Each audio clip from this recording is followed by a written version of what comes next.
Current affairs की शुरुआत करने से पहले हम लोग स्टैटिक पोर्शन देखेंगे, मॉडर्न हिस्ट्री से शुरुआत करेंगे। मॉडर्न हिस्ट्री में सबसे पहले शुरुआत करेंगे गवर्नर जनरल से। देखेंगे गवर्नर जनरल के बारे में, उनकी टाइमलाइन के बारे में और उनके स्पेशल एक्टिविटीज, जो उनके कार्यकाल में जो भी एक्टिविटीज हुई हैं उनके बारे में देखेंगे।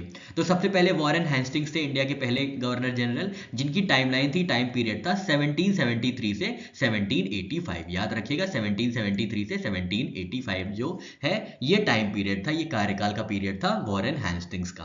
इनके टाइम में रेगुलेटिंग एक्ट ऑफ 1773 पास हुआ था। इसके बारे में हम लोग नेक्स्ट स्लाइड में देखेंगे, क्योंकि ये पॉलिटी का पोर्शन हो जाता है। तो हम लोग अपने साथ हिस्ट्री पढ़ेंगे, पॉलिटी पढ़ेंगे, कुछ पोर्शन इकोनॉमिक्स के भी पढ़ेंगे और डेली करंट अफेयर्स के दौरान ज्योग्राफी और इकोनॉमी प्लस इकोलॉजी भी देखेंगे या एनवायरनमेंट भी देखेंगे। तो हमने देखा रेगुलेटिंग एक्ट ऑफ 1773 पास हुआ था वॉरेन हेस्टिंग्स के टाइम में।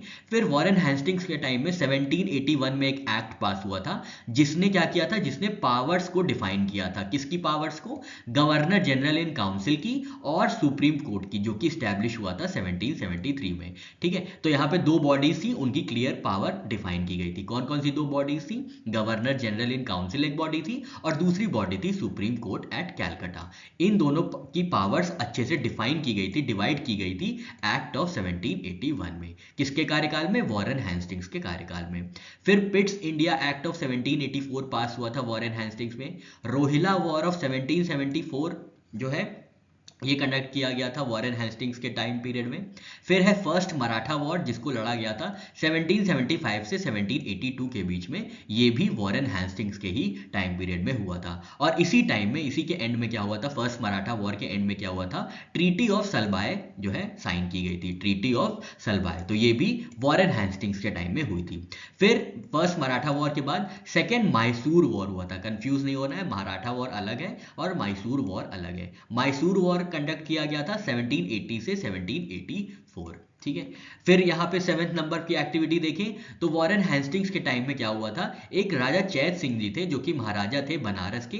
इनके साथ काफी स्ट्रेट रिलेशनशिप थे, जिसकी वजह से हेस्टिंग्स को इंग्लैंड में इम्पीचमेंट का भी सामना करना पड़ा था। तो ये भी एक फैक्ट होता है, कई बार पूछा गया है। और लास्ट में वॉरेन हेस्टिंग्स के टाइम में एशियाटिक सोसाइटी ऑफ बंगाल की स्थापना की गई थी। इसको फाउंड किया गया था, ये बॉडी बहुत इंपॉर्टेंट है, एशियाटिक सोसाइटी ऑफ बंगाल। कब फाउंड की गई थी? 1784 में। तो ये पूरी बात हुई वॉरेन हेस्टिंग्स की।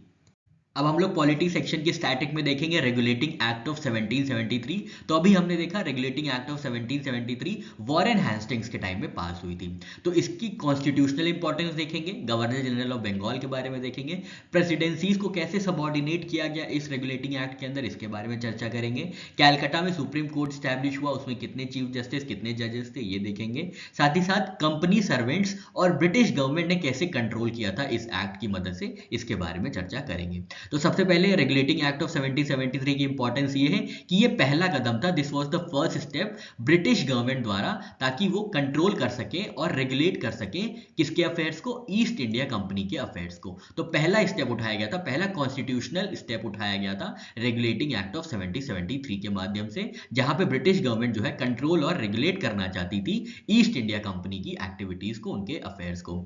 तो इसके एक्ट में क्या हुआ था, पहली बार रिकॉग्नाइज किया गया था पॉलिटिकल और एडमिनिस्ट्रेटिव फंक्शंस। कंपनी के क्या क्या पॉलिटिकल फंक्शन होंगे और क्या क्या एडमिनिस्ट्रेटिव फंक्शन होंगे, ये इस एक्ट में बताया गया था। और क्या हुआ था, ये वाले एक्ट ने ले की थी फाउंडेशन किसकी, सेंट्रल एडमिनिस्ट्रेशन की इंडिया में। इंडिया में सेंट्रल एडमिनिस्ट्रेशन की जो एक नींव रखी गई थी, वो रेगुलेटिंग एक्ट ऑफ 1773 के अंतर्गत रखी गई थी। ठीक है, तो सबसे पहली बात यह है, ब्रिटिश गवर्नमेंट ने कंट्रोल करने के लिए ईस्ट इंडिया कंपनी को 1773 में रेगुलेटिंग एक्ट पास किया था। क्या, किस लिए पास किया था? ताकि पॉलिटिकल और एडमिनिस्ट्रेटिव फंक्शंस को अच्छे से बताया जा सके, ताकि कोई ओवरलैपिंग ना हो, कोई कंफ्यूजन ना हो। और इसके साथ साथ क्या हुआ था, इसके साथ ये हुआ था कि सेंट्रल एडमिनिस्ट्रेशन की इंडिया में एक नींव रखी गई थी।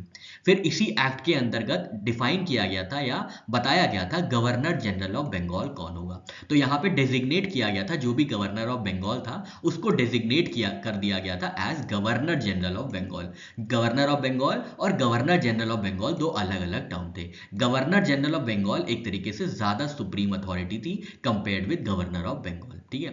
अब इसके बाद क्या हुआ, इसके बाद एक एग्जीक्यूटिव काउंसिल भी स्टैब्लिश की गई थी जिसमें 4 मेंबर्स होते थे। किसके लिए? असिस्ट करने के लिए, गवर्नर जनरल ऑफ बंगाल को असिस्ट करने के लिए। ये एग्जीक्यूटिव काउंसिल आप मान सकते हैं एक तरीके से एग्जीक्यूटिव मिनिस्टर्स मान सकते हैं या कैबिनेट मिनिस्टर्स मान सकते हैं जो प्राइम मिनिस्टर को असिस्ट करते हैं। तो वैसे ही गवर्नर जनरल ऑफ बंगाल थे, उनके साथ एग्जीक्यूटिव काउंसिल फॉर्म की गई थी जिसमें 4 मेंबर्स थे, ठीक है। और पहले गवर्नर जनरल कौन थे ये हमने देखा, पहले governor general Lord Warren Hastings थे जिनका टाइम पीरियड था 1773 से 1785। फिर क्या हुआ, ये बात हो गई, governor general of Bengal establish किया गया, कॉन्स्टिट्यूशनल इंपॉर्टेंस हमने देखी। फिर क्या हुआ, प्रेसिडेंसीज का सबऑर्डिनेशन हुआ। कौन कौन सी मेजर प्रेसिडेंसीज थी उस समय? तो उस समय की जो प्रेसिडेंसीज थी बॉम्बे और मद्रास की, ये सब अंडर में आ गई किसके? बंगाल के। मतलब बंगाल जो है एक तरीके का हेड हो गया था और इसके अंदर बॉम्बे और मद्रास क्या थी? सबऑर्डिनेट हो गई थी। इनके द्वारा बंगाल द्वारा कानून बनाए जाते थे बॉम्बे और मद्रास के लिए। अर्लियर, इससे पहले जब ये एक्ट नहीं आया था, उससे पहले तीनों प्रेसिडेंसीज जो है इंडिपेंडेंट थी एक दूसरे के ऊपर निर्भर नहीं थी। पर 1773 के एक्ट के आने के बाद से 2 प्रेसिडेंसीज बॉम्बे और मद्रास जो है निर्भर हो गई थी बंगाल पे, ठीक है। तो यहाँ पे ये सबऑर्डिनेशन ऑफ प्रेसिडेंसीज की बारी चर्चा हुई। फिर आया था सुप्रीम कोर्ट एट कैलकाटा, 1774 में ही स्टैब्लिश किया गया था। यहाँ पे एक चीफ जस्टिस थे और 3 अदर जजेस थे। जैसे यहाँ पे एग्जीक्यूटिव काउंसिल था जहाँ पे 4 मेंबर्स थे, तो यहाँ पे सुप्रीम कोर्ट ऑफ कैलकाटा में 3 अदर जजेस थे प्लस 1 चीफ जस्टिस थे, ठीक है। तो ये बात हो गई जुडिशियरी की। अब क्या था, अब कंपनी की सर्वेंट्स की बात होनी थी। तो कंपनी के सर्वेंट्स को प्रोहिबिट कर दिया गया था किसी भी प्राइवेट ट्रेड में एंगेज होने से या किसी भी तरीके का प्रेजेंट या ब्राइब लेने से, रिश्वत लेने से नेटिव से। मतलब किसी भी इंडियन से कोई भी जो कंपनी के सर्वेंट्स थे वो ना ही प्राइवेट ट्रेड में एंगेज हो सकते थे और ना ही प्रेजेंट ले सकते थे, ना ही जो है रिश्वत ले सकते थे। ये पूरी तरीके से बैन कर दिया गया था रेगुलेटिंग एक्ट ऑफ 1773 में। फिर ब्रिटिश गवर्नमेंट कंट्रोल कैसे बना, तो अभी हमने देखा था कि ये जो 1773 वाला एक्ट था, ये ब्रिटिश गवर्नमेंट ने ईस्ट इंडिया कंपनी के अफेयर्स को कंट्रोल और रेगुलेट करने के लिए लाए थे। तो यहाँ पे क्या हुआ, ये ब्रिटिश गवर्नमेंट की कंट्रोल को स्ट्रेंथन करता है over company by requiring court of directors to report on revenue, civil and military affairs in India. तो कोर्ट ऑफ डायरेक्टर्स कौन से थे? ये कंपनी की गवर्निंग बॉडी थी और इसको क्या करना था, इसको रिपोर्ट करना था ब्रिटिश गवर्नमेंट को। कौन कौन से मैटर्स में? रेवेन्यू के मैटर्स में कितना रेवेन्यू इकट्ठा किया गया है, सिविल मैटर्स में क्या क्या सिविल एक्टिविटीज कंडक्ट की गई हैं, और मिलिट्री अफेयर्स में कहाँ कहाँ मिलिट्री अफेयर्स किए गए हैं, मिलिट्री एक्टिविटीज कैरी आउट की गई हैं ईस्ट इंडिया कंपनी द्वारा। इन सारी चीजों का ब्यौरा देना होता था ब्रिटिश गवर्नमेंट को। तो यहाँ पे हमने देखा ब्रिटिश गवर्नमेंट ने अच्छा खासा कंट्रोल अब स्थापित कर लिया था अपना ईस्ट इंडिया कंपनी के ऊपर। अभी हम आगे देखेंगे कैसे कैसे ये जो कंट्रोल है ये और टाइट होता जाता है। तो हम लोग ये आने वाले दिनों में देखेंगे, हम लोग एक एक करके एक एक चीजें देखेंगे ताकि एकदम से बहुत सारी चीजें एक साथ ना हो जाए और छोटे छोटे चंक्स में हमारी पढ़ाई भी होती रहे। इकोनॉमी के स्टैटिक पोर्शन में हम लोग शुरुआत करेंगे प्लानिंग इन इंडिया से, कैसे प्लानिंग, यहाँ पे प्लानिंग की नींव रखी गई और कैसे कई प्लान्स आए और फिर जाके 1950 में कैसे एक बॉडी स्टैब्लिश होती है जिसकी ऊपर पूरी जिम्मेदारी रहती है 5 ईयर प्लान्स को डेवलप करने की, फ्रेम करने की। तो सबसे पहले शुरुआत हुई थी 1934 में जब एम विश्वेश्वरैया जी ने प्लान्ड इकोनॉमी फॉर इंडिया नाम की एक बुक लिखी थी। तो याद रखिएगा प्लान्ड इकोनॉमी फॉर इंडिया नाम की बुक 1934 में लिखी गई थी एम विश्वेश्वरैया जी द्वारा। इसमें बताया था कि कैसे इंडिया को प्रोसीड करना चाहिए with the help of planned economy, क्या क्या चीजें होनी चाहिए कि इकोनॉमी को अच्छे तरीके से प्लान किया जा सके और जो भी चीजें हैं, जो भी रेजोल्यूशंस हो उनको इंप्लीमेंट किया जा सके। फिर 1938 में कांग्रेस इनिशिएटिव लेती है और नेशनल प्लानिंग कमेटी फॉर्म होती है। किसने इनिशिएटिव लिया है? सुभाष चंद्र बोस जी ने ये इनिशिएटिव लिया होता है क्योंकि उस समय ये कांग्रेस के प्रेसिडेंट रहते हैं। इनके रिकमेंडेशन पे नेशनल प्लानिंग कमेटी फॉर्म होती है जिसके चेयरमैन रहते हैं जवाहरलाल नेहरू जी। ये फॉर्म की गई थी 1938 में। याद रखना है नेशनल प्लानिंग कमेटी जो फॉर्म हुई थी वो सुभाष चंद्र बोस जी के कहने पे हुई थी। उस समय ये कांग्रेस के प्रेसिडेंट हुआ करते थे और चेयर किसके द्वारा की गई थी? चेयरमैनशिप थी जवाहरलाल नेहरू जी की। इसके बाद 1944 में आता है बॉम्बे प्लान जिसको टाटा और बिरला द्वारा डेवलप किया गया था। ये पहली बार प्राइवेट सेक्टर का इनिशिएटिव था और इसका फोकस एरिया या इन्होंने स्ट्रेस किया था हैवी इंडस्ट्रियलाइजेशन पे, ठीक है। तो याद रखना है 1944 में बॉम्बे प्लान आया था जिसने स्ट्रेस किया था हैवी इंडस्ट्रियलाइजेशन पे। फिर 1944 में ही गांधीयन प्लान आता है जिसको डेवलप किया गया था, फ्रेम किया गया था श्रीमन नारायण अग्रवाल जी द्वारा और इसका फोकस था सेल्फ सफिशिएंसी पे, डिसेंट्रलाइजेशन पे और कॉटेज इंडस्ट्रीज पे, ठीक है। तो 1944 में जो बॉम्बे प्लान था ये फोकस था इनका हेवी इंडस्ट्रियलाइजेशन पे, और गांधीयन प्लान का फोकस था कॉटेज इंडस्ट्रीज पे। इसके बाद 1945 में पीपल्स प्लान आता है जिसको एम.एन. रॉय जी द्वारा लाया जाता है, ठीक है। तो यहाँ पे हमने देखा बॉम्बे प्लान 1944 में, फिर गांधीयन प्लान 1944 में, फिर 1945 में पीपल्स प्लान। इनका स्ट्रेस क्या था, इनका फोकस एरिया था एग्रीकल्चर को डेवलप करना और जो रिसोर्सेज हैं, देश की रिसोर्सेज हैं उनको नेशनलाइज करना। तो ये एग्रीकल्चर और नेशनलाइजेशन इनका फोकस एरिया था, ठीक है। तो यहाँ पे हमने 3 अलग अलग तरीके के प्लान देखे और 3 अलग अलग फोकस एरियाज उन प्लान से इन्वॉल्व थे। फिर 1950 में प्लानिंग कमीशन की फॉर्मेशन होती है जिसके ऊपर जिम्मेदारी दी जाती है कि ये ड्राफ्ट करें 5 ईयर प्लान्स। और प्लानिंग कमीशन जो बॉडी होती है ये ना ही कॉन्स्टिट्यूशनल बॉडी होती है, मतलब कॉन्स्टिट्यूशन में इसका जिक्र नहीं होता है, और ना ही ये स्टैट्यूटरी बॉडी होती है, मतलब एक्ट के अंदर स्टैब्लिश की गई बॉडी होती है। तो ना ही ये स्टैट्यूटरी होती है और ना ही ये कॉन्स्टिट्यूशनल होती है, ये एक रेजोल्यूशन द्वारा फॉर्म की गई बॉडी होती है जिसको बोला जाता है प्लानिंग कमीशन। इनके ऊपर जिम्मेदारी थी क्या चीज करने की, ड्राफ्ट करने की 5 ईयर प्लान्स की। अब 5 ईयर प्लान जो बनाए जा रहे थे ये कहां से इंस्पायर्ड थे, तो ये उस समय के यूएसएसआर के सेंट्रलाइज प्लानिंग से इंस्पायर्ड थे जिनको गॉस प्लान भी कहा जाता था। तो कई बार आपसे पूछा जाएगा, एग्जाम में पूछा भी गया है, हम लोग देखेंगे आगे प्रीवियस ईयर क्वेश्चन जब हम लोग डिस्कस करेंगे कि ये जो 5 ईयर प्लान्स थे इंडिया के ये किस किस कंट्री से इंस्पायर्ड थे। तो ये यूएसएसआर के सेंट्रलाइज प्लानिंग या गॉस प्लान से इंस्पायर्ड थे। तो आपको याद रखना है 5 ईयर प्लान जो थे ये इंस्पिरेशन लिया गया था कहां से, यूएसएसआर से, जो आज का रशिया है। करंट अफेयर्स की शुरुआत करते हैं यहां से। तो आपसे ये क्वेश्चन पूछा गया है कि कौन सी मिनिस्ट्री ने लॉन्च किया है एआई पावर्ड समराइजेशन टूल जिसका नाम है सभा सार, अगस्त 2025 में। तो एक एआई पावर टूल लॉन्च किया गया है समराइज करने के लिए मीटिंग्स को जिसका नाम है सभा सार, और इसको लॉन्च किया गया है मिनिस्ट्री ऑफ पंचायती राज द्वारा, ठीक है। तो याद रखना है सभा सार जो है ये एआई पावर टूल है जिसको यूज किया जाएगा जनरेट करने के लिए मिनट्स ऑफ मीटिंग की जितनी भी चीजें हैं, जितनी भी एक्टिविटीज हुई हैं, जितनी भी चीजें इंपॉर्टेंट हैं उसको समराइज करने के लिए ये टूल का इस्तेमाल किया जाएगा सभा सार में, ठीक है। ग्राम सभा और पंचायत की जितनी भी मीटिंग्स है उनको रिकॉर्ड करने के लिए और समराइज करने के लिए लॉन्च किया गया है मिनिस्ट्री ऑफ पंचायती राज द्वारा। इनिशियल इंप्लीमेंटेशन हुआ था इसका त्रिपुरा में, जहां पे सारी की सारी 1194 ग्राम पंचायत में इसको इंप्लीमेंट किया गया था। यूज्ड सभा सार ऑन 15 अगस्त 2025। तो 79th इंडिपेंडेंस डे पे 1194 ग्राम पंचायत में कहा कि त्रिपुरा की ये जो सभा सार है इसको इंप्लीमेंट किया गया था। और ये सभा सार जो है इसको इंटीग्रेट किया गया है भाषिनी के साथ। भाषिनी क्या है, ये नेशनल लैंग्वेज ट्रांसलेशन मिशन है जिसको लॉन्च किया गया था जुलाई 2022 में। तो आपको ये भी याद रखना है, ठीक है। और सभा सार जो है ये सपोर्ट करता है 13 इंडियन लैंग्वेजेस को, और अब थोड़े दिन बाद जैसे जैसे डेवलप होता जाएगा वैसे वैसे और लैंग्वेजेस को इंक्लूड किया जाएगा। पंचायती राज की बात हुई है तो देख लेते हैं कैसे इवोल्यूशन हुआ पंचायती राज का इंडिया में। तो सबसे पहले बैकग्राउंड में ये देखेंगे कि गांधी जी की विजन थी ग्राम स्वराज की, ठीक है, याद रखना है गांधी जी की विजन थी ग्राम स्वराज की। फिर 1957 में फॉर्म की जाती है बलवंत राय मेहता कमेटी, ये सबसे पहली कमेटी थी जिसने रिकमेंड किया था 3 टियर सिस्टम फॉर पंचायती राज। तो गांव में पंचायती राज को इंप्लीमेंट करने के लिए बलवंत राय मेहता नाम की कमेटी सेटअप की गई थी जिन्होंने 3 टियर सिस्टम के लिए बोला था। अभी हम लोग देखेंगे 3 टियर सिस्टम क्या होता है।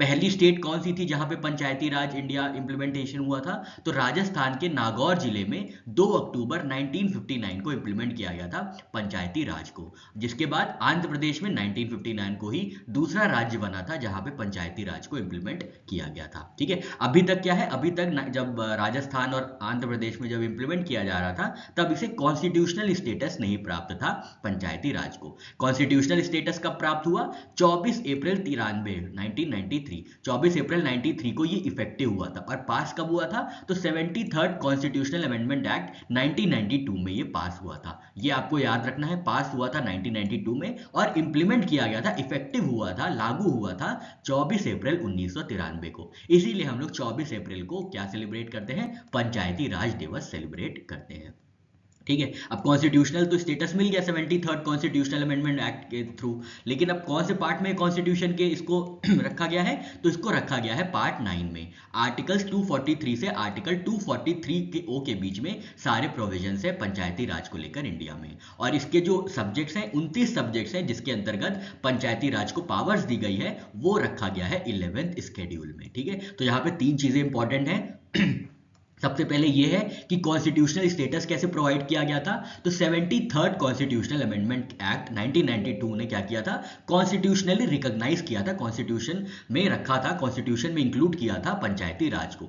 इसके बाद कॉन्स्टिट्यूशन में इंक्लूड कर लिया। अब कौन सी जगह पे रखा गया था, तो पार्ट 9 में रखा गया था। पार्ट 9 में आर्टिकल्स 243 से 243O है, जिनके में कई सारे प्रोविजंस हैं पंचायती राज को लेकर। अब पंचायती राज तो आ गया, उनकी पावर्स कहां पे रखी गई थी, तो 11th शेड्यूल में रखी गई थी पंचायती राज की पावर्स, और इसमें 29 सब्जेक्ट्स हैं, याद रखिएगा 29 सब्जेक्ट्स।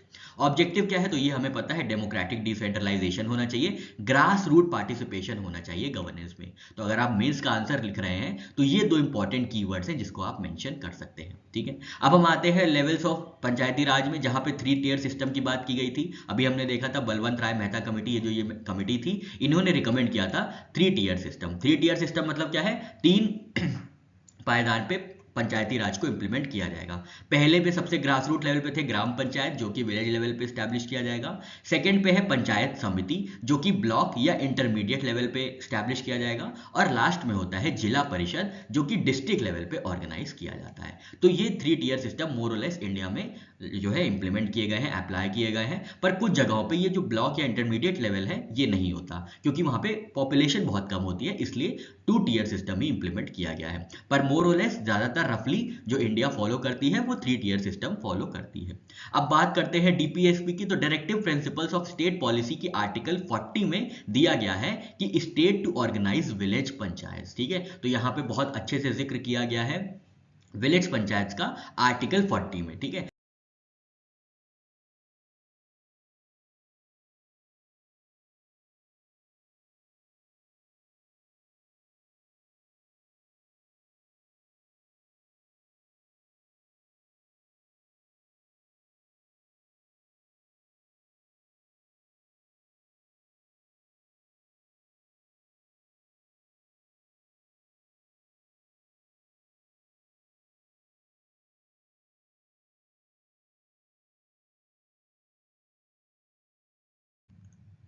अब हम यहाँ पे 73rd अमेंडमेंट फीचर्स की बात करेंगे, जिसके थ्रू कॉन्स्टिट्यूशनल रिकॉग्निशन प्रोवाइड किया गया था पंचायती राज को।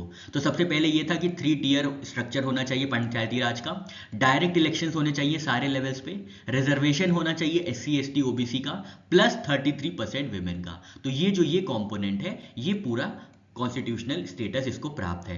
पर कुछ स्टेट्स ने 33% विमेन को बढ़ा के 50% रिजर्वेशन कर दिया है विमेन के लिए, ठीक है। तो ये एक प्रोग्रेसिव स्टेप लिया गया है। 5 ईयर का टेन्योर होता है पंचायती राज का।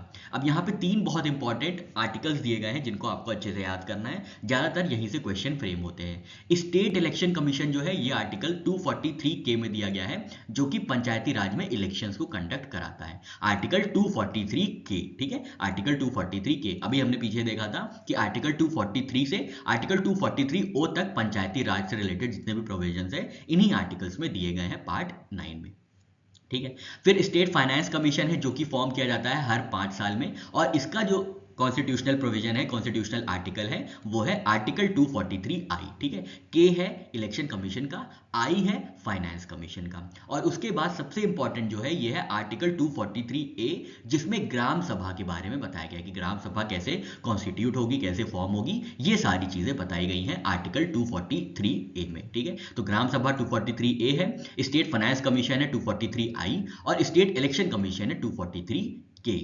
ठीक है। अब हमने देखा था 29 सब्जेक्ट्स हैं 11th शेड्यूल में, जिसके अंतर्गत ग्राम सभा को पावर्स दी जाती है कोई भी लॉ फ्रेम करने की, कोई भी रेगुलेशन फ्रेम करने की, ठीक है। अब कुछ ऐसे फीचर्स हैं इंडिया में जहां पे PRI लागू नहीं होता, पंचायती राज लागू नहीं होती है, जैसे कि आर्टिकल 370 के एब्रोगेशन से पहले जम्मू कश्मीर में ये लागू नहीं होता था, और कुछ एरियाज थे जैसे कि नागालैंड हो गया, मेघालय हो गया, मिजोरम हो गया, कुछ पार्ट्स ऑफ असम हो गए, स्केड्यूल्ड एंड ट्राइबल एरियाज हो गए, जहां पे 5th और 6th शेड्यूल लागू होता है, वहां पे पंचायती राज नहीं लागू होता है, क्योंकि उनके खुद के फीचर्स है, इंडिजिनस लोकल गवर्नेंस है वहां पे। इसके लिए उनको क्या दिया गया है, इसके लिए उनको एक पावर दी गई है, या एक तरीके से कहें एक एकोमोडेट किया गया है उनकी अपनी आइडेंटिटी को, अपने लोकल गवर्नेंस की जो भी आइडेंटिटी है वहां पे, जैसे नागालैंड में हो गया, मेघालय में हो गया, तो उनकी खुद की आइडेंटिटी, उनकी खुद की लोकल गवर्नेंस को एकोमोडेट करने के लिए कॉन्स्टिट्यूशन में ये बताया गया है कि कुछ जगहों पे PRI नहीं लागू होगा। कहाँ कहाँ पे, नागालैंड, मेघालय, मिजोरम, कुछ पार्ट ऑफ असम, और जहां पे भी 5th और 6th शेड्यूल लागू है वहां पे, ठीक है। अब इंपॉर्टेंट कमिटीज की बात कर लेते हैं। तो सबसे पहले हमने देखा था 1957 में जो है बलवंत राय मेहता कमेटी फॉर्म हुई थी, जिन्होंने 3 टियर सिस्टम को बताया गया था। अब ये कैसे याद रखेंगे, तो इनके नाम में मतलब 3 वर्ड है ना, बलवंत, राय और मेहता। तो ये 3 वर्ड है, तो याद रखिएगा ये 3 टियर सिस्टम को बोले थे। इसके बाद 1977 में फॉर्म किया गया था अशोक मेहता कमेटी को। अब इनके नाम में 2 ही नाम है, मतलब 2 ही वर्ड है, अशोक और मेहता। तो इन्होंने 2 टियर सिस्टम को बोला था अडॉप्ट करने के लिए। साथ ही साथ ये कहा था कि इलेक्शंस में पॉलिटिकल पार्टीज भी पार्टिसिपेट कर सकते हैं। लोकल गवर्नेंस या पंचायती राज में जो भी इलेक्शन होंगे उनमें पॉलिटिकल पार्टीज को भी पार्टिसिपेट करने का रिकमेंड किया गया था अशोक मेहता कमेटी द्वारा। फिर आया थे 1985 में GVK. Rao committee. GVK. Rao committee ने बताया था पीआरआई को as a institutions of planning, मतलब ग्रास रूट प्लानिंग फॉर्म करने के लिए पीआरआई को फॉर्म करना चाहिए, ऐसा कहा गया था जी.वी.के. राव कमेटी द्वारा। फिर 1986 में एल.एम. सिंघवी कमेटी थी, जिन्होंने पहली बार कॉन्स्टिट्यूशनल रिकॉग्निशन की बात की थी पंचायती राज को, ठीक है, एल.एम. सिंघवी कमेटी 1986 ने। फिर थांगन कमेटी फॉर्म की गई थी 1988 में, इन्होंने भी कॉन्स्टिट्यूशनल स्टेटस की बात की थी और साथ ही साथ कहा गया था कि रिसोर्सेज का भी डिस्ट्रीब्यूशन किया जाए। तो ये कुछ इंपॉर्टेंट कमेटी थी जिनके द्वारा जो है कई रिकमेंडेशंस फॉलो किए गए थे पंचायती राज फ्रेमवर्क को डेवलप करने में इंडिया में, ठीक है। तो ये कुछ इंपॉर्टेंट रिकमेंडेशन थी, उनके प्रॉपर ईयर थे। कई बार आपसे ईयर से ही पूछा जाता है कि कौन सी कमेटी किस ईयर में फॉर्म की गई थी। तो यहाँ पे हमारा पंचायती राज का जो सिस्टम है वो ऑलमोस्ट हमने देख लिया। कुछ और चीजें हैं वो देख लेते हैं। आर्टिकल्स देख लेते हैं पंचायती राज के अंदर। तो सबसे पहले है 243A ग्राम सभा, ये हमने देखा। 243B में दिया गया है कॉन्स्टिट्यूशन ऑफ पंचायत को कैसे कॉन्स्टिट्यूट किया जाएगा, 243B में दिया गया था। 243C में दिया गया है कॉम्पोजिशन ऑफ पंचायत में कौन कौन होंगे, इसकी बात की गई थी। 243 में डी में रिजर्वेशन की बात की गई थी, जो भी हमने देखा SC ST OBC plus 33% of women, ठीक है। तो ये 243D में इसका जिक्र है। फिर 243E में ड्यूरेशन होता है, कितने टाइम पीरियड तक या कितना टेन्योर होगा पंचायत का डिस्क्वालीफाई होने के बाद या न्यूली फॉर्म होने के बाद, ये सारी चीजें दी गई थी 243A में। फिर 243F में डिस्क्वालिफिकेशन की बात हुई थी कि किस प्रिंसिपल्स पे या किस रूल में डिस्क्वालीफाई कर दिया जा सकता है जो पंचायत कॉन्स्टिट्यूट हुई है, तो ये बात की गई थी 243F में। 243 में जो है पावर्स, अथॉरिटी एंड रिस्पॉन्सिबिलिटीज है, यहां से डिराइव होती है 11th स्केड्यूल, जहां पे 29 सब्जेक्ट्स दिए गए हैं पावर में ग्राम सभा की, जिसके अंतर्गत वो rules, regulations, powers, authorities, responsibilities सबका जिक्र किया गया है। फिर है 243H जो कि फाइनेंसेस ऑफ पंचायत को डिसाइड करता है कि पंचायत अपना जो फाइनेंसेस है, सोर्सेज ऑफ इनकम है, वो कहां से जनरेट कर सकती है। 243I होता है स्टेट फाइनेंस कमीशन। 243J होता है ऑडिट। 243K होता है election commission, state election commission. तो ये स्टेट इलेक्शन कमीशन क्या करेंगे, ये इलेक्शंस कंडक्ट कराते हैं लोकल गवर्नेंस में। और फिर 243L से O तक है मिसलेनियस प्रोविजंस। तो ये बात हो गई इंपॉर्टेंट आर्टिकल्स की जो भी पंचायती राज से रिलेटेड है। अब 11th शेड्यूल की बात करते हैं, उनमें क्या क्या है, 29 सब्जेक्ट्स हैं, याद रखिएगा 11th शेड्यूल में है। और कितने सब्जेक्ट हैं, 29 सब्जेक्ट हैं। डायरेक्ट फैक्चुअल क्वेश्चन यहाँ से फ्रेम होते हैं। अब कौन कौन से क्वेश्चन है एक बार जल्दी से देख लेते हैं, पूरा याद नहीं करना है आपको, लेकिन एक बार ब्रॉड आइडिया, रफ आइडिया आप अपने दिमाग में इसको लेके रखिए। पहले पे है एग्रीकल्चर, सेकंड है land improvement, minor irrigation, animal husbandry, fisheries, social forestry, small scale industries, rural housing, drinking water, roads, rural electrification, poverty alleviation, education, health, women and child development, welfare of weaker section, public distribution system etcetera. तो ये कुछ important subjects हैं जिनके अंतर्गत ग्राम सभा के पास powers है, authority है, रिस्पॉन्सिबिलिटीज है इनको प्रॉपर फंक्शन करने की, इनको कैरी आउट करने की। नेक्स्ट क्वेश्चन है अगस्त 2025 में किन 2 एंटिटीज ने साइन किया है MOU लॉन्च करने के लिए e-Shrushut@clinic। तो e-Shrushut@clinic लॉन्च करने के लिए 2 एंटिटीज ने MOU साइन किया है। वो 2 एंटिटीज हैं नेशनल हेल्थ अथॉरिटी जो कि ministry of health and family welfare के अंदर आती है, और CDAC centre for development of advance computing जो कि आती है ministry of electronics information and technology के अंदर। तो इन दोनों एंटिटीज ने मिलकर Shrushut@clinic को लॉन्च किया है, ठीक है। e-Shrushut@clinic ये क्या है, ये बहुत ही हल्का फुल्का light weight cloud based hospital management information software है ऑपरेशनल क्लिनिक्स के लिए। एंटिटीज हमने देखा नेशनल हेल्थ अथॉरिटी और CDAC। कहाँ पे, नई दिल्ली में इसको लॉन्च किया गया था। और यहाँ पे पुण्य सलिल श्रीवास्तव जी हैं जो कि सेक्रेटरी हैं ministry of health and family welfare ने, उनकी प्रेजेंस में ये एंटिटी ये MOU साइन किया गया था। अब इससे जो मिशन लिंक्ड है वो बहुत इंपॉर्टेंट है। इससे मिशन जो लिंक्ड है उसका नाम है आयुष्मान भारत डिजिटल मिशन, जिसको लॉन्च किया गया था सितंबर 2021 में, जिसके अंतर्गत क्या दिखाई दिया गया था या स्ट्रेंथन किया गया था, तो इसके अंतर्गत डिजिटल हेल्थ केयर इंफ्रास्ट्रक्चर को डेवलप करने के लिए, ताकि स्मॉल और मीडियम हेल्थ केयर प्रोवाइडर्स हैं उनका जो डिजिटल हेल्थ इंफ्रास्ट्रक्चर है उसको मजबूत बनाया जा सके, क्योंकि टीयर 2 टीयर 3 सिटीज में ज़्यादातर स्मॉल और मीडियम हेल्थ केयर प्रोवाइडर्स होते हैं, तो उनके डिजिटल हेल्थ केयर इंफ्रास्ट्रक्चर को बिल्डअप करने के लिए Ayushman Bharat digital mission launch किया गया था सितंबर 2021 में, और इसी से संबंधित ये ई श्रूशुड क्लिनिक लॉन्च किया गया है। आयुष्मान भारत डिजिटल मिशन की बात करें तो इसको लॉन्च किया गया था 15 अगस्त 2020 में, ठीक है। इंडिपेंडेंस डे स्पीच पे ये लॉन्च किया गया था, जिसका नाम तब रखा गया था नेशनल डिजिटल हेल्थ मिशन, लेकिन फिर इसका रीनेम किया गया था 27 सितंबर 2021 को, जहां पे Ayushman Bharat digital mission launch किया गया था प्रधानमंत्री नरेंद्र मोदी जी द्वारा, ठीक है। तो इसकी जो ऑफिशियल डेट है लॉन्च की, ये है 27 सितंबर 2021। इसकी जो इंप्लीमेंटिंग एजेंसी है वो है नेशनल हेल्थ अथॉरिटी, जो कि आती है ministry of health and family welfare के अंदर। इसका विजन क्या है, तो डिजिटल हेल्थ इकोसिस्टम को बिल्ड करना इंडिया के लिए, ताकि सारे जो सिटीजन हैं उनके पास अपनी डिजिटल हेल्थ आईडी हो, जिससे लॉन्जिट्यूडनल हेल्थ रिकॉर्ड्स को एंश्योर किया जा सके सिटीजन की। टैगलाइन क्या है इसकी, तो डिजिटल हेल्थ फॉर ऑल। इसके ऑब्जेक्टिव्स क्या हैं, इसके ऑब्जेक्टिव्स अभी हमने देखे, नेशनल डिजिटल हेल्थ इकोसिस्टम को क्रिएट करना और एनेबल करना, ताकि जो भी हेल्थ रिकॉर्ड्स है वो अच्छे से एक्सेस हो पाए, एक्सचेंज हो पाए और इंटर ऑपरेबल हो पाए। इंटर ऑपरेबल का क्या मतलब है, मान लीजिए आपने कहीं एक बार लखनऊ में चेकअप कराया, फिर आपने कहीं पे गुरुग्राम में चेकअप कराया, तो आपके हेल्थ रिकॉर्ड्स अलग अलग ना हो, इंटर ऑपरेबल हो। जब आप गुरुग्राम में दिखा रहे हैं या वापस से लखनऊ में दिखा रहे हैं, तो बहुत अच्छे से एक्सेस किया जा सके आपके हेल्थ रिकॉर्ड्स को। इसको करने के लिए Ayushman Bharat digital mission launch किया गया था। आयुष्मान भारत डिजिटल मिशन के की फीचर्स की बात करें तो यहाँ पे एक आभा आईडी फॉर्म की जाती है, जिसका फुल फॉर्म है आयुष्मान भारत हेल्थ अकाउंट। जैसे आधार आईडी होती है, वैसे हेल्थ स्पेसिफिक आईडी होती है, जिसको आभा आईडी कहा जाता है। इसमें 14 डिजिट होती हैं, जो कि सारे सिटीजन्स को प्रोवाइड की जाती हैं। इसमें पर्सनल हेल्थ रिकॉर्ड्स होते हैं, की फीचर्स की बात कर रहे हैं हम लोग। हेल्थ प्रोफेशनल रजिस्ट्री होती है, जहाँ पे डेटाबेस होता है डॉक्टर्स का, नर्सेस का और हेल्थ वर्कर्स का, जो कि सारे वेरीफाइड और ऑथेंटिकेटेड किए जाते हैं। हेल्थ फैसिलिटी रजिस्ट्री प्रोवाइड की जाती है, जहाँ पे हॉस्पिटल्स, क्लिनिक्स और डायग्नोस्टिक लैब्स के बारे में पूरी जानकारी रहती है, ठीक है। तो आपको डेटाबेस मिलेगा डॉक्टर्स, नर्सेज और हेल्थ वर्कर्स का। साथ ही साथ हॉस्पिटल्स, क्लिनिक्स के बारे में भी आपको आयुष्मान भारत डिजिटल मिशन के अंतर्गत जानकारी मिल जाएगी। ड्रग एंड डायग्नोस्टिक इकोसिस्टम पूरा प्रोवाइड किया गया है, और फिर यूनिफाइड हेल्थ इंटरफेस भी प्रोवाइड किया गया है। जैसे कि यूपीआई होता है, वैसे ही यूपीआई हेल्थ केयर भी होता है, जहाँ पे इंटरऑपरेबिलिटी होती है, ठीक है। इसके पीछे पॉलिसी बैकिंग क्या थी, तो नेशनल हेल्थ पॉलिसी 2017 में जो आई थी, इसमें रिकमेंड किया गया था डिजिटल हेल्थ टेक्नोलॉजी के लिए, और उसी के बाद से Ayushman Bharat digital mission launch किया गया था। इसके साथ इसकी जो इंटीग्रेशन है वो अदर स्कीम्स के साथ भी है, जैसे कि आयुष्मान भारत है, ई संजीवनी है जो कि टेलीमेडिसिन कंसल्टेशन है, कोविन प्लेटफॉर्म था जो कि कोविड वैक्सीनेशन के टाइम पे लॉन्च किया गया था, और फिट इंडिया पोषण अभियान जो कि न्यूट्रिशनल हेल्थ इंटीग्रेशन किया गया है। ये सारी चीजें भी इंटीग्रेटेड है आयुष्मान भारत डिजिटल मिशन के साथ। नेक्स्ट क्वेश्चन पे आते हैं। आपसे पूछा जा रहा है स्लाइनेक्स एक्सरसाइज का 2025 में 12th एडिशन कहां पे कंडक्ट किया जा रहा है। तो सबसे पहली बात है, स्लाइनेक्स का 12वां संस्करण कंडक्ट किया जा रहा है। अब आपको बताना है कहां पे और कब कंडक्ट किया जा रहा है। तो इसको श्रीलंका में कंडक्ट किया जा रहा है। श्रीलंका में कोलंबो है, वहां पे कंडक्ट किया जाएगा। 14 से 18 अगस्त 2025 के बीच में इसको कंडक्ट किया गया है। इसका 12वां संस्करण कंडक्ट किया गया है श्रीलंका इंडिया एक्सरसाइज का, जो कि बायलैटरल मैरीटाइम एक्सरसाइज है। 14 अगस्त से 18 अगस्त 2025 कोलंबो श्रीलंका में ये कंडक्ट किया जा रहा है।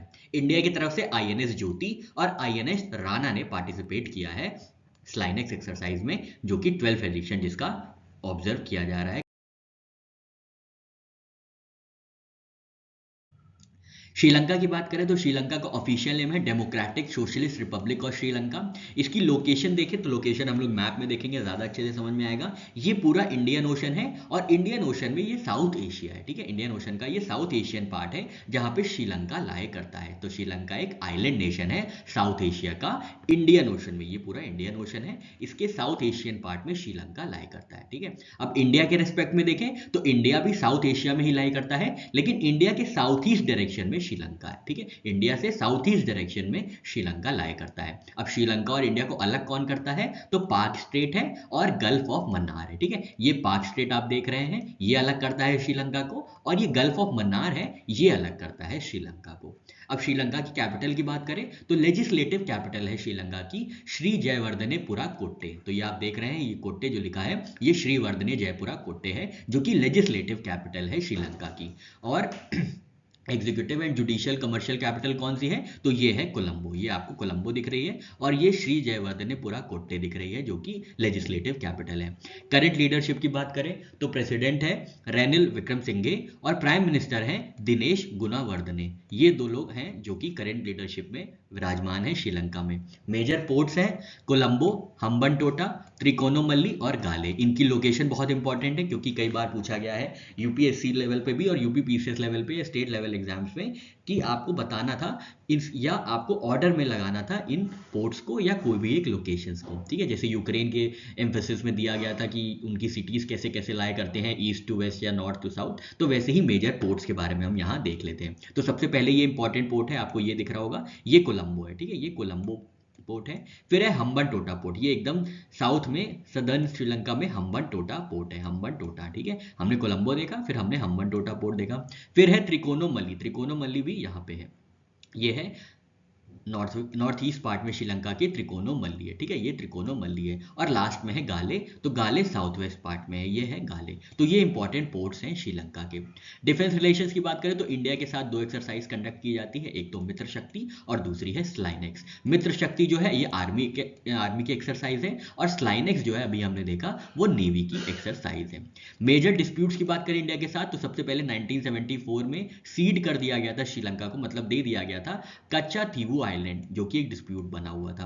कच्चा थीवू आइलैंड जो है 1974 में श्रीलंका को सीड कर दिया गया था। और ये फिशरमैन इशू बना रहता है पाक स्ट्रेट में, क्योंकि यहाँ पे कोई डिफाइंड बाउंड्री नहीं है, जिसकी वजह से कई बार श्रीलंकन पोचर्स या इंडियन पोचर्स एक दूसरे की बाउंड्री को क्रॉस कर जाते हैं। तो ये जो पाक स्ट्रेट है यहाँ पे फिशिंग होती है और फिशिंग के ही चक्कर में काफी ज्यादा जो है डिस्प्यूट्स होते हैं। लोकेशन हमने देखा इंडियन ओशन में लाया करता है साउथ एशियन पार्ट में, और इंडिया से अलग होता है श्रीलंका बाय पाक straight and gulf of Mannar. और जो श्रीलंका है ये लाया करता है अरेबियन सी और बे ऑफ बंगाल के बीच में। ये आप ईस्टर्न पार्ट में देखेंगे बे ऑफ बंगाल है और वेस्टर्न पार्ट में यहाँ पे अरेबियन सी है। तो इन दोनों के बीच में श्रीलंका लाया करता है इंडियन ओशन में। ठीक है, तो ये बात हो गई इसकी लोकेशन की। कोस्ट लाइन की बात करें तो श्रीलंका की कोस्ट लाइन है 1340 किलोमीटर लंबी। ठीक है, तो ये हल्का सा एक फैक्ट है, याद रखेगा। नेबरिंग कंट्रीज तो मैरीटाइम बाउंड्री शेयर करता है इंडिया से और मालदीव से। क्लोजेस्ट इंडियन पॉइंट याद रखिएगा क्या है, धनुषकोडी। धनुषकोडी जो रामेश्वरम तमिलनाडु में है, ये सबसे नियरेस्ट पॉइंट है इंडिया का श्रीलंका से। ठीक है, सीज एंड स्ट्रेट्स की बात करें तो हमने देखा पाक स्ट्रेट है जो कि अलग करता है इंडिया को श्रीलंका से, ये पाक स्ट्रेट है। ठीक है, ये पाक स्ट्रेट एकदम नॉर्थ वेस्ट में श्रीलंका के और साउथ ईस्ट में इंडिया के। ठीक है, इंडिया के साउथ ईस्ट में और श्रीलंका के नॉर्थ वेस्ट में पाक स्ट्रेट है जो अलग करता है इंडिया और श्रीलंका को। फिर है एडम्स ब्रिज, जिसको राम सेतु के नाम से जाना जाता है, जो कि लाइमस्टोन शोल्स का एक चेन है जो कि बिटवीन है पम्बन इंडिया तमिलनाडु में लाया करता है और मन्नार श्रीलंका। तो ये पूरा एक एडम्स ब्रिज है जिसको राम सेतु भी कहा जाता है, जिसको प्रभु श्री राम ने यूज किया था श्रीलंका में जाने के लिए। ठीक है, तो ये एडम्स ब्रिज है, ये भी अलग करता है। ठीक है, ये यहाँ पे पम्बन है जो कि तमिलनाडु में आता है और मन्नार है श्रीलंका में यहाँ पे आता है। फिर गल्फ ऑफ मन्नार, ये पूरा गल्फ ऑफ मन्नार है जो कि इंडियन ओशन का पार्ट है। फिर बे ऑफ बंगाल है, लैकेडिव सी है, ये सारी चीजें हमने देखी थी। ठीक है, बायोडाइवर्सिटी की बात करें तो श्रीलंका जो है 36 ग्लोबल बायोडाइवर्सिटी हॉटस्पॉट्स में से एक हॉटस्पॉट है। यहाँ पे नेशनल पार्क है याला नेशनल पार्क, विलपट्टू नेशनल पार्क। ये आप श्रीलंका के साउथ ईस्ट में देखिए याला नेशनल पार्क है, ये याला नेशनल पार्क है। और नॉर्थ में वेस्ट में विल्लपट्टू नेशनल पार्क है। तो ये इंपॉर्टेंट नेशनल पार्क है श्रीलंका के।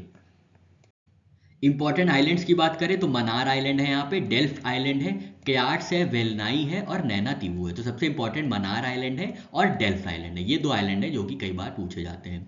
मेजर माउंटेन्स की बात करें श्रीलंका की तो एकदम यहाँ पे आप ये देखिए एकदम सेंटर में पिद्रू ताला गला है, माउंट पिद्रू ताला गला। ठीक है, ये हाईएस्ट पीक है श्रीलंका की जिसको माउंट पेड्रो भी कहा जाता है। माउंट पिद्रू ताला गला, आपसे यही पूछा जाएगा माउंट पिद्रू ताला गला कहाँ है। मैच द फॉलोइंग में क्या करते हैं, एक तरफ कंट्रीज दे देते हैं एग्जाम में और दूसरी तरफ उनकी हाईएस्ट पीक्स दे देते हैं। तो श्रीलंका की हाईएस्ट पीक है माउंट पिद्रू ताला गला या माउंट पेड्रो, जिसकी हाईएस्ट पीक है, जिसकी ऊंचाई है 2524 मीटर, 2524 मीटर।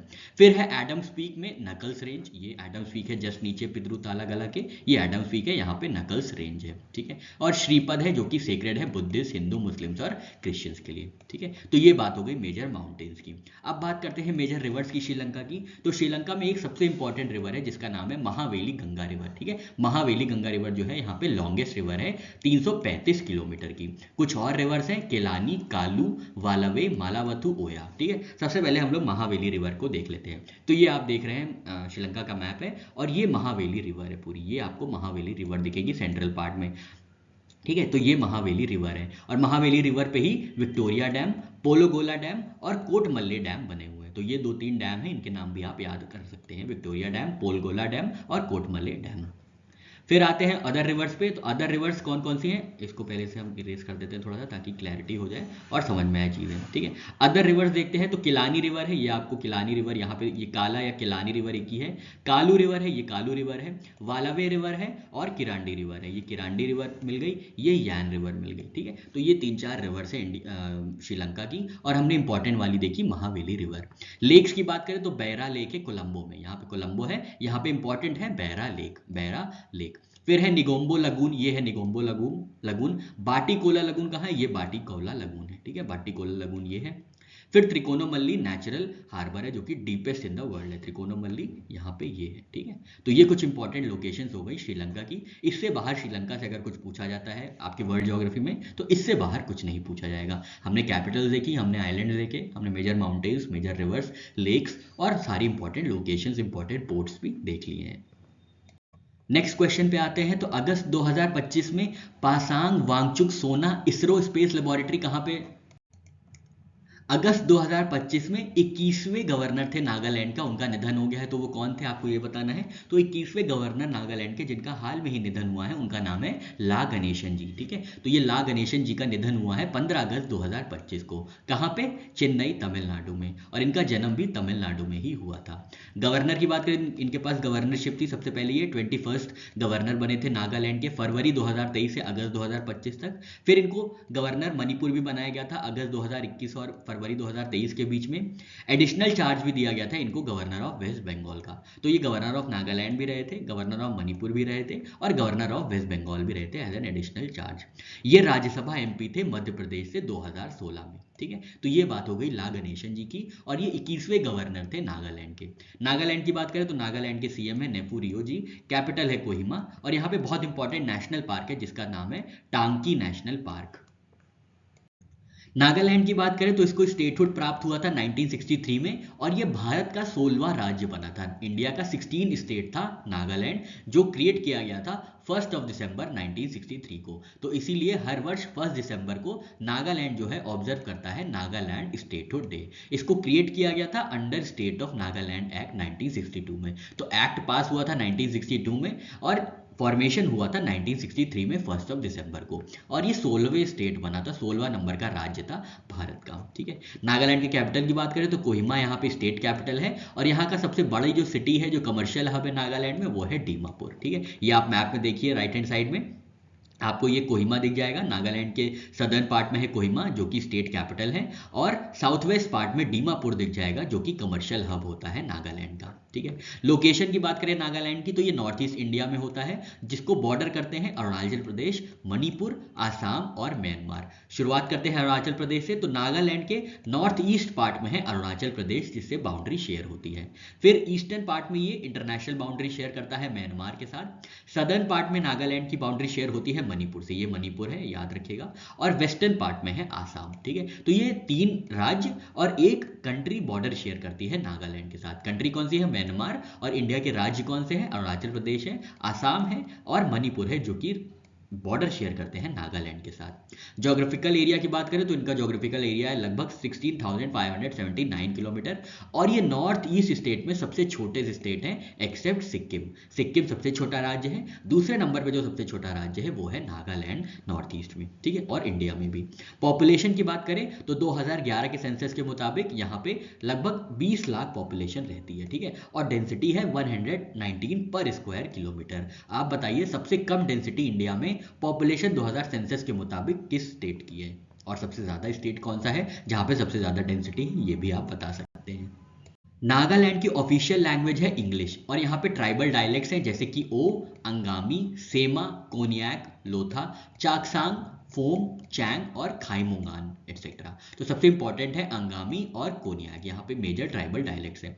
नागालैंड में 16 मेजर ट्राइब्स रहते हैं जैसे कि ओ हो गई, अंगामी, सेमा, लोथा, रेंगमा, कोनियाक, चाकसांग, जेलियांग, फोंग, चांग, खामियोंगान, रियमचुंगर, सांगताम, पोचुरी, कुकी और काचारी। तो ये कुछ इंपॉर्टेंट ट्राइब्स हैं जिनके बारे में आप हल्का सा याद रखिएगा, कभी कभी आपसे पूछ लिया जाता है कि ट्राइब्स कहाँ कहाँ पे मिलती है। तो इंपॉर्टेंट ट्राइब्स जो होती हैं वो हम आपको बता देते हैं। एक तो रेंगमा इंपॉर्टेंट ट्राइब है, कोनियाक है, आंगमा है, फिर यहाँ पे कुकी है, कचारी है, और फिर कौन सी है, ये जेलियांग है। जेलियांग का रेलेवेंस क्या है अभी हम लोग देखेंगे। फेस्टिवल्स कौन कौन से सेलिब्रेट किए जाते हैं नागालैंड में, तो बहुत इंपॉर्टेंट फेस्टिवल है हॉर्नबिल फेस्टिवल, जिसको ऑब्जर्व किया जाता है 1 से 10 दिसंबर के बीच में। इसको कहा जाता है फेस्टिवल ऑफ फेस्टिवल्स, ठीक है, फेस्टिवल ऑफ फेस्टिवल्स कहा जाता है हॉर्नबिल फेस्टिवल को, जिसको आयोजित किया जाता है नागालैंड में। कुछ और फेस्टिवल है जैसे कि मोट्सू जो कि आओ ट्राइब का है, सेक्रेनी जो कि अंगामी ट्राइब का फेस्टिवल है, तोकू उमोंग जो कि लोथा ट्राइब का है, और आओलिंग जो कि कोनियाक ट्राइब का है। फोक डांस और म्यूजिक की बात करें तो इनके यहाँ एक जेलियांग डांस होता है, बहुत इंपॉर्टेंट है। यहाँ पे हमने आपको जेलियांग ट्राइब के बारे में बताया था, यही जेलियांग ट्राइब जो है परफॉर्म करते हैं जेलियांग डांस। तो ये आपको याद रखना है, जेलियांग डांस कहाँ का है, नागालैंड का है। स्टेट सिंबल्स की बात करें तो यहाँ पे एनिमल जो है मिथुन, ये स्टेट सिंबल है नागालैंड का। बर्ड, स्टेट बर्ड है यहाँ पे ब्लाइट्स ट्रैगोपान। फ्लावर है रोडेडेंड्रॉन, रोडेडेंड्रॉन जो है फ्लावर है, स्टेट फ्लावर है नागालैंड का। और नागालैंड का स्टेट ट्री है ऑल्डार, ठीक है। तो ये भी हल्का सा याद रखिएगा, वैसे जनरली ये पूछा नहीं जाता है लेकिन फिर भी आप एक बार दिमाग में रखिएगा। पॉलिटी बहुत इंपॉर्टेंट है यहाँ की, क्योंकि स्पेशल प्रोविजन मिला हुआ है कॉन्स्टिट्यूशन में इसको, अंडर आर्टिकल 371A। 371A जो है ये स्पेशल रेफरेंस देता है, स्पेशल प्रोविजन देता है नागालैंड को। और क्या कहता है, कोई भी एक्ट जो पार्लियामेंट का है वो नागालैंड में नहीं अप्लाई होगा अगर वो एक्ट ऑफ पार्लियामेंट जो है वो रिलीजियस या सोशल प्रैक्टिसेस या नागा कस्टमरी लैंड लॉ और रिसोर्सेस से समझौता करता है या उससे एसोसिएटेड है, जब तक स्टेट असेंबली उसको अप्रूव नहीं कर देती है। मतलब क्या है, एक्ट ऑफ पार्लियामेंट मतलब पार्लियामेंट ने कोई ऐसा लॉ पास कर दिया जिसमें नागा कस्टमरी लॉ, लैंड और रिसोर्सेज की बात कही गई है, लेकिन स्टेट असेंबली ने उसको पास नहीं किया है, तब तक वो जो पार्लियामेंट से कानून पास हुआ था वो स्टेट में लागू नहीं होगा, ठीक है। तो ये स्पेशल प्रोविजन दिया गया है 371A में, ठीक है। अब हम लोग लेजिस्लेचर की बात करते हैं तो यहाँ पे यूनिकैमरल लेजिस्लेचर है, मतलब सिर्फ लेजिस्लेटिव असेंबली है जिसमें 60 मेंबर्स हैं। लोकसभा सीट की बात करें तो एक लोकसभा सीट है यहाँ पे, और राज्यसभा की भी एक ही सीट है। तो ये आप याद रखिएगा पॉलिटी के डायमेंशन से।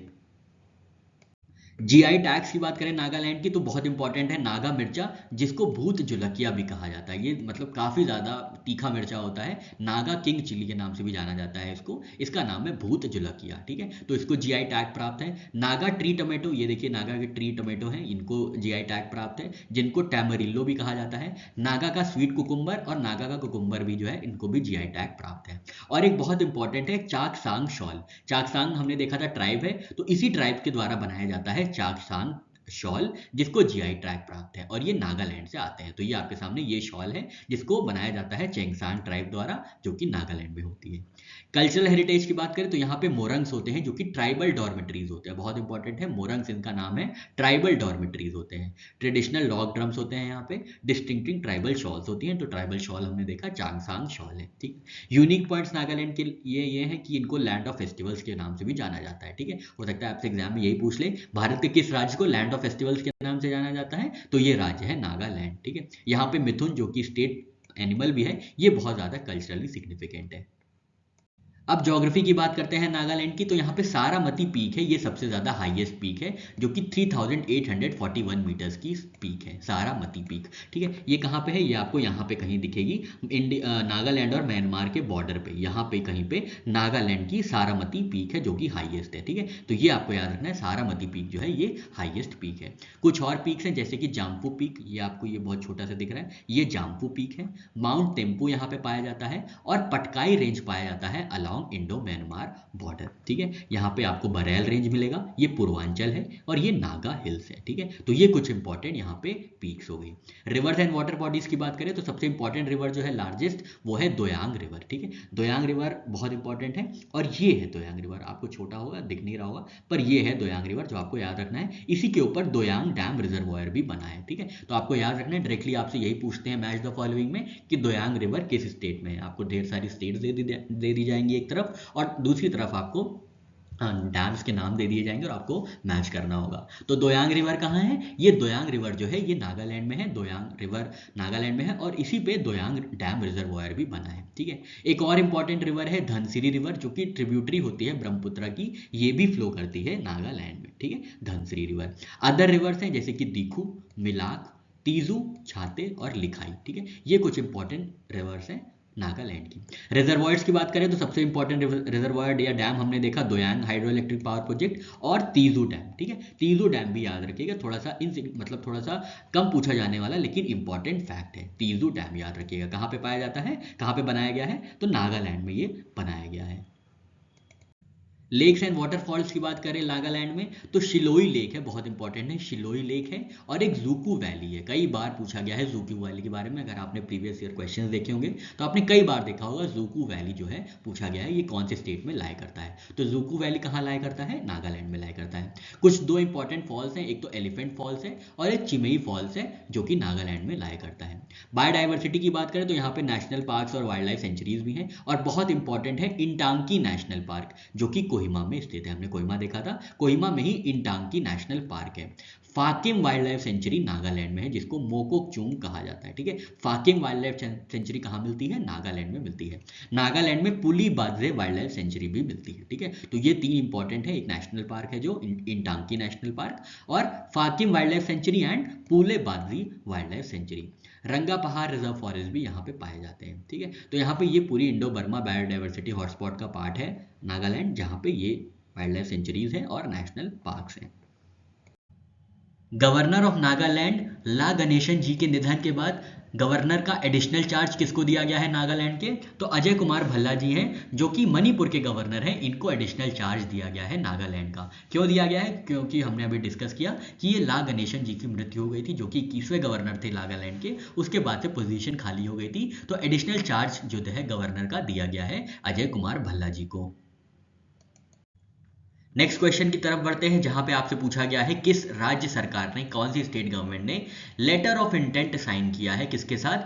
आईबीएम के साथ। आईबीएम क्या है? आईबीएम एक कंपनी है, टेक कंपनी है। तो इसके साथ किस राज्य सरकार ने, भारत की कौन सी राज्य सरकार ने लेटर ऑफ इंटेंट साइन किया है आईबीएम के साथ क्वांटम कंप्यूटिंग इकोसिस्टम को डेवलप करने के लिए? तो ये राज्य सरकार है महाराष्ट्र, जिन्होंने लेटर ऑफ इंटेंट साइन किया है आईबीएम के साथ। ठीक है, तो याद रखना है महाराष्ट्र सरकार ने आईबीएम के साथ क्या किया है? पार्टनरशिप की है, लेटर ऑफ इंटेंट साइन किया है, ताकि क्वांटम कंप्यूटिंग इकोसिस्टम को डेवलप किया जा सके। और ये जो मिशन है ये लिंक्ड है नेशनल क्वांटम मिशन से। आप बताइए नेशनल क्वांटम मिशन कब लॉन्च किया गया था इंडिया में? और इसी के साथ आईबीएम का इंडिया क्लाइंट एक्सपीरियंस सेंटर खोला गया है मुंबई में। ये पहला ऐसा क्लाइंट एक्सपीरियंस सेंटर होगा आईबीएम की कंपनी का, जिसको खोला गया है मुंबई में। नेक्स्ट क्वेश्चन की तरफ बढ़े तो यहाँ पे ये पूछा गया है कि कौन सी शिपयार्ड ने बनाया है इंडियन नेवी का थर्ड वेसल, सर्वे वेसल आईएनएस इक्शाक। ठीक है, देखिए क्वेश्चन में ही 3-3, 4-4 डायमेंशन आपके कवर हो रहे हैं।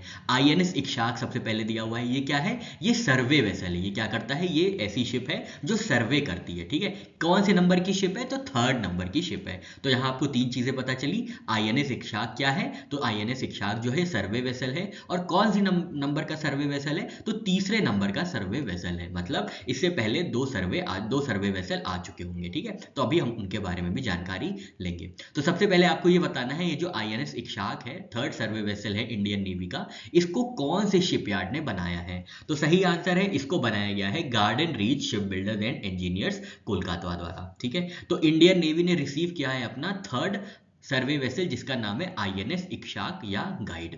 14 अगस्त 2025 कोलकाता वेस्ट बंगाल में इसको इनॉग्रेट किया गया है, रिसीव किया गया है इंडियन नेवी द्वारा। तो ये तीसरा है टोटल 4 सर्वे वेसल की शिप में से, ठीक है, ये तीसरा है टोटल 4 सर्वे वेसल्स को बनाया जाएगा गार्डन रीच शिप बिल्डर्स द्वारा, और जिसमें से 3 बन चुके हैं, और तीसरा है INS इक्शाक, ठीक है, और इसको डिजाइन किया गया था इंडियन नेवी की वॉरशिप डिजाइन ब्यूरो द्वारा, ठीक है। स्पेसिफिकेशंस देख लेते हैं INS इक्शाक के, कहीं पूछा नहीं गया है पर फिर भी 2-4 इन्फॉर्मेशन एक्स्ट्रा पता रहे तो कोई बुरी बात नहीं है, ठीक है। तो डिस्प्लेसमेंट जो है ये करती है लगभग 3400 टन का, ये इतनी बड़ी शिप है कि इतना डिस्प्लेसमेंट करती है। लेंथ है 110 मीटर्स की, और स्पीड है 18 नॉट से ज्यादा की, ठीक है। 18 नॉट्स यहाँ पे क्या है, ये स्पीड होती है जब कोई मतलब पानी में जो जहाज की स्पीड होती है उसको नॉट्स में मेजर किया जाता है, तो आप ये भी याद रखिएगा नॉट्स क्या होते हैं, KNOTS। तो ये स्पीड होती है किसी भी वेसल की लेकिन पानी में, ठीक है। माइलस्टोन क्या है, तो ये 102nd शिप है जिसको डिजाइन किया गया है वॉरशिप डिजाइन ब्यूरो द्वारा, और garden reach ship builders engineers limited का ये 113वां शिप है, और 75वां वॉरशिप है जिसको डेवलप किया गया है इंडियन नेवी द्वारा, जिसको डिलीवर किया गया है इंडियन नेवी को बाय GRSE, मतलब garden reach ship builders limited. अब हम देखेंगे कि कौन कौन से और शिप्स आए हैं इससे पहले जो कि सर्वे वेसल्स हैं। INS इक्शाक में 80% जो है इंडिजिनस कंटेंट्स का इस्तेमाल हुआ है, और ये पहला सर्वे वेसल होगा जिसमें विमेन ऑफिसर्स और सेलर्स के लिए एकोमोडेशन दिया गया है, बहुत इंपॉर्टेंट है। और इसको आप अपने अगर कहीं भी जेंडर इक्वालिटी की बात होगी तो आप इसको कोट कर सकते हैं कि कैसे भारत अग्रसर है विमेन ऑफिसर्स को और सेलर्स को एकोमोडेट करने के लिए। बैकग्राउंड की बात करें तो 4 सर्वे वेसल्स के लिए साइन किया गया था कॉन्ट्रैक्ट 2018 में, ठीक है। अभी हमने आपको बताया था 4 सर्वे वेसल्स बनने हैं जिनमें से तीसरा था INS इक्शाक। सबसे पहले आया था INS संधायक। INS संधायक कब आया था, ये फरवरी 2024 में आया था। और फिर आया था INS निर्देशक, ये डिलीवर किया गया था दिसंबर 2024 में, ठीक है। तो लगभग 7-8 महीने पहले ही दिसंबर 2024 में INS निर्देशक को लॉन्च किया गया था, डिलीवर किया गया था। और ये सारी चीजें किसके द्वारा बनाई गई थी, गार्डन रीच शिप बिल्डर्स द्वारा, ठीक है। रोल्स एंड कैपेबिलिटीज क्या है, तो ये हाइड्रोग्राफिक सरफेस होते हैं जो कि कोस्टल और डीप वाटर सर्वेस करते हैं, जैसे कि पोर्ट का सर्वे हो गया, हार्बर्स का सर्वे हो गया, नेविगेशन रूट्स का सर्वे हो गया, ये सारी चीजों का सर्वे करते हैं ये सर्वे वेसल्स, इंडियन नेवी के सर्वे वेसल्स। और साथ ही साथ humanitarian assistance and disaster relief operations भी कैरी आउट करते हैं, ठीक है। तो यहाँ पे बात हो गई सर्वे वेसल्स की, कितने सर्वे वेसल आए हैं, क्या इंडिजिनस कंटेंट रहा है, क्या यूनिक फीचर रहा है, ये सारी की चर्चा हो गई। अब गार्डन रीच शिप बिल्डर्स की बात करें तो इसको स्टैब्लिश किया गया था 1884 में। बताइए 1885 में क्या हुआ था, बहुत इंपॉर्टेंट माइलस्टोन है इंडिया की हिस्ट्री में, बताइए आप क्या होता है। हेडक्वार्टर्स है इसका GRSE का कोलकाता वेस्ट बंगाल में, और इस समय चीफ मैनेजिंग डायरेक्टर है कॉमोडोर PR हरी, ठीक है। तो आप हल्का सा ये भी याद रखिएगा, कॉमोडोर PR हरी जो है ये गार्डन रीच शिप बिल्डर्स के CMD है। नेक्स्ट क्वेश्चन आपसे पूछा गया है कि प्रधानमंत्री नरेंद्र मोदी जी को 15 अगस्त 2025 के दिन नेशनल फ्लैग को होस्ट करने में किसने असिस्ट किया था, ठीक है।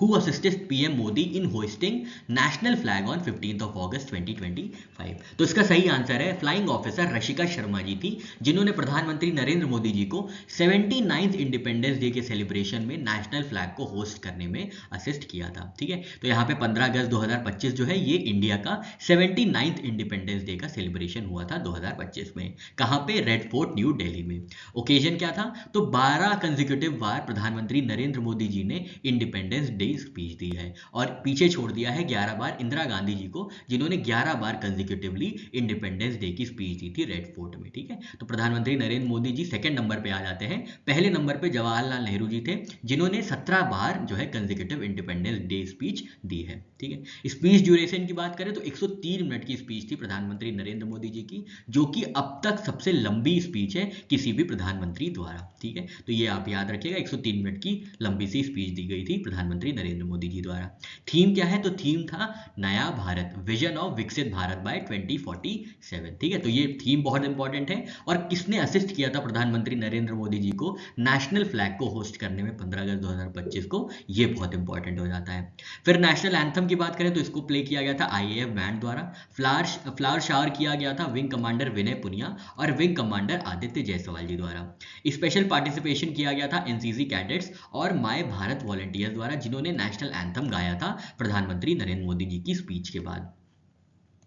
गवर्नमेंट स्कीम की बात करें तो अगला क्वेश्चन हमारा गवर्नमेंट स्कीम से है कि जल जीवन मिशन को कब लॉन्च किया गया था और ये कौन से मिनिस्ट्री के अंदर आती है। तो जल जीवन मिशन जो है ये लॉन्च किया गया था 15 अगस्त 2019 को, और इस वर्ष 15 अगस्त 2025 को 6 वर्ष कंप्लीट हो जाते हैं जल जीवन मिशन के। और ये मिनिस्ट्री जो थी वो थी मिनिस्ट्री ऑफ जल शक्ति, जिन्होंने लॉन्च किया था जल जीवन मिशन को। तो देख लेते हैं यहाँ पे, तो 6 साल कंप्लीट हुए हैं जल जीवन मिशन के। कब कंप्लीट हुए हैं? 14 अगस्त 2025 को। क्यों? क्योंकि इसको लॉन्च किया गया था 15 अगस्त 2019 में, तो 19 + 6 2025, तो 2025 6 साल कंप्लीट हो जाते हैं जल जीवन मिशन के। इसको लॉन्च किया गया था मिनिस्ट्री ऑफ जल शक्ति द्वारा। ऑब्जेक्टिव क्या है? तो हर एक घर में functional house hold tap connection होना चाहिए। फंक्शनल मतलब नल जो है ये काम करता होना चाहिए, ऐसा नहीं है कि नल में जंग लग गई और ढेर सारी गंदगी जमा हो गई तो काम ही नहीं कर रहा है। तो functional house hold tap connection होना चाहिए हर ग्रामीण हाउस होल्ड में, ठीक है, ग्रामीण घर में, ग्रामीण परिवार में, हर ग्रामीण परिवार में एक functional house hold tap connection होना चाहिए, नल का कनेक्शन होना चाहिए, ठीक है। तो इसको लॉन्च किया गया था, हमने देखा कब? 2019 में, ठीक है, 19 में लॉन्च किया गया था, और 2025 तक के बाद इसको 2028 के लिए बढ़ा दिया गया है, ठीक है, एक्सटेंड मतलब प्रपोज किया गया है एक्सटेंड करने के लिए टिल 2028। तो 2019 में जब लॉन्च किया गया था तो लगभग इनिशियल कवरेज था 3.23 करोड़ रूरल हाउस होल्ड्स का, ठीक है, आउट ऑफ 19 करोड़। उसके बाद जुलाई 2025 में इसका कवरेज 3 करोड़ से बढ़ के लगभग 15 या 15 साढ़े 15 करोड़ हो गया है, जिसकी वजह से 80% रूरल हाउस होल्ड अब कवर हो गया है functional house hold tap connection से, ठीक है। तो ये एक इंपॉर्टेंट माइलस्टोन है, आप इसको याद रखिएगा। और लगभग 2.63 लाख विलेजेस और 191 डिस्ट्रिक्ट्स में कवर किया जा चुका है जल जीवन मिशन के जो भी टारगेट्स रहे हैं। जल जीवन मिशन 9.5 लाख स्कूल्स और 10 लाख आंगनवाड़ी सेंटर्स में भी इंप्लीमेंट किया जा चुका है। यहाँ पे टेस्टिंग इंफ्रास्ट्रक्चर भी डेवलप किए जा रहे हैं, लेबोरेटरीज, ताकि पानी की क्वालिटी बहुत सही समय पे और अच्छे तरीके से मतलब एफिशिएंटली टेस्ट हो पाए कि जो पानी आ रहा है घरों में वो कितना पीने लायक है, पोर्टेबल वाटर है कि नहीं। तो उसके लिए लगभग 2775 लेबोरेटरीज को भी बनाया गया है स्टेट में, डिस्ट्रिक्ट में, सब डिवीजन और ब्लॉक लेवल्स पे। साथ ही साथ 591 ट्रीटमेंट प्लांट भी लगाए गए हैं कि पानी गंदा हो तो उसको ट्रीट करके रीयूज करा जा सके।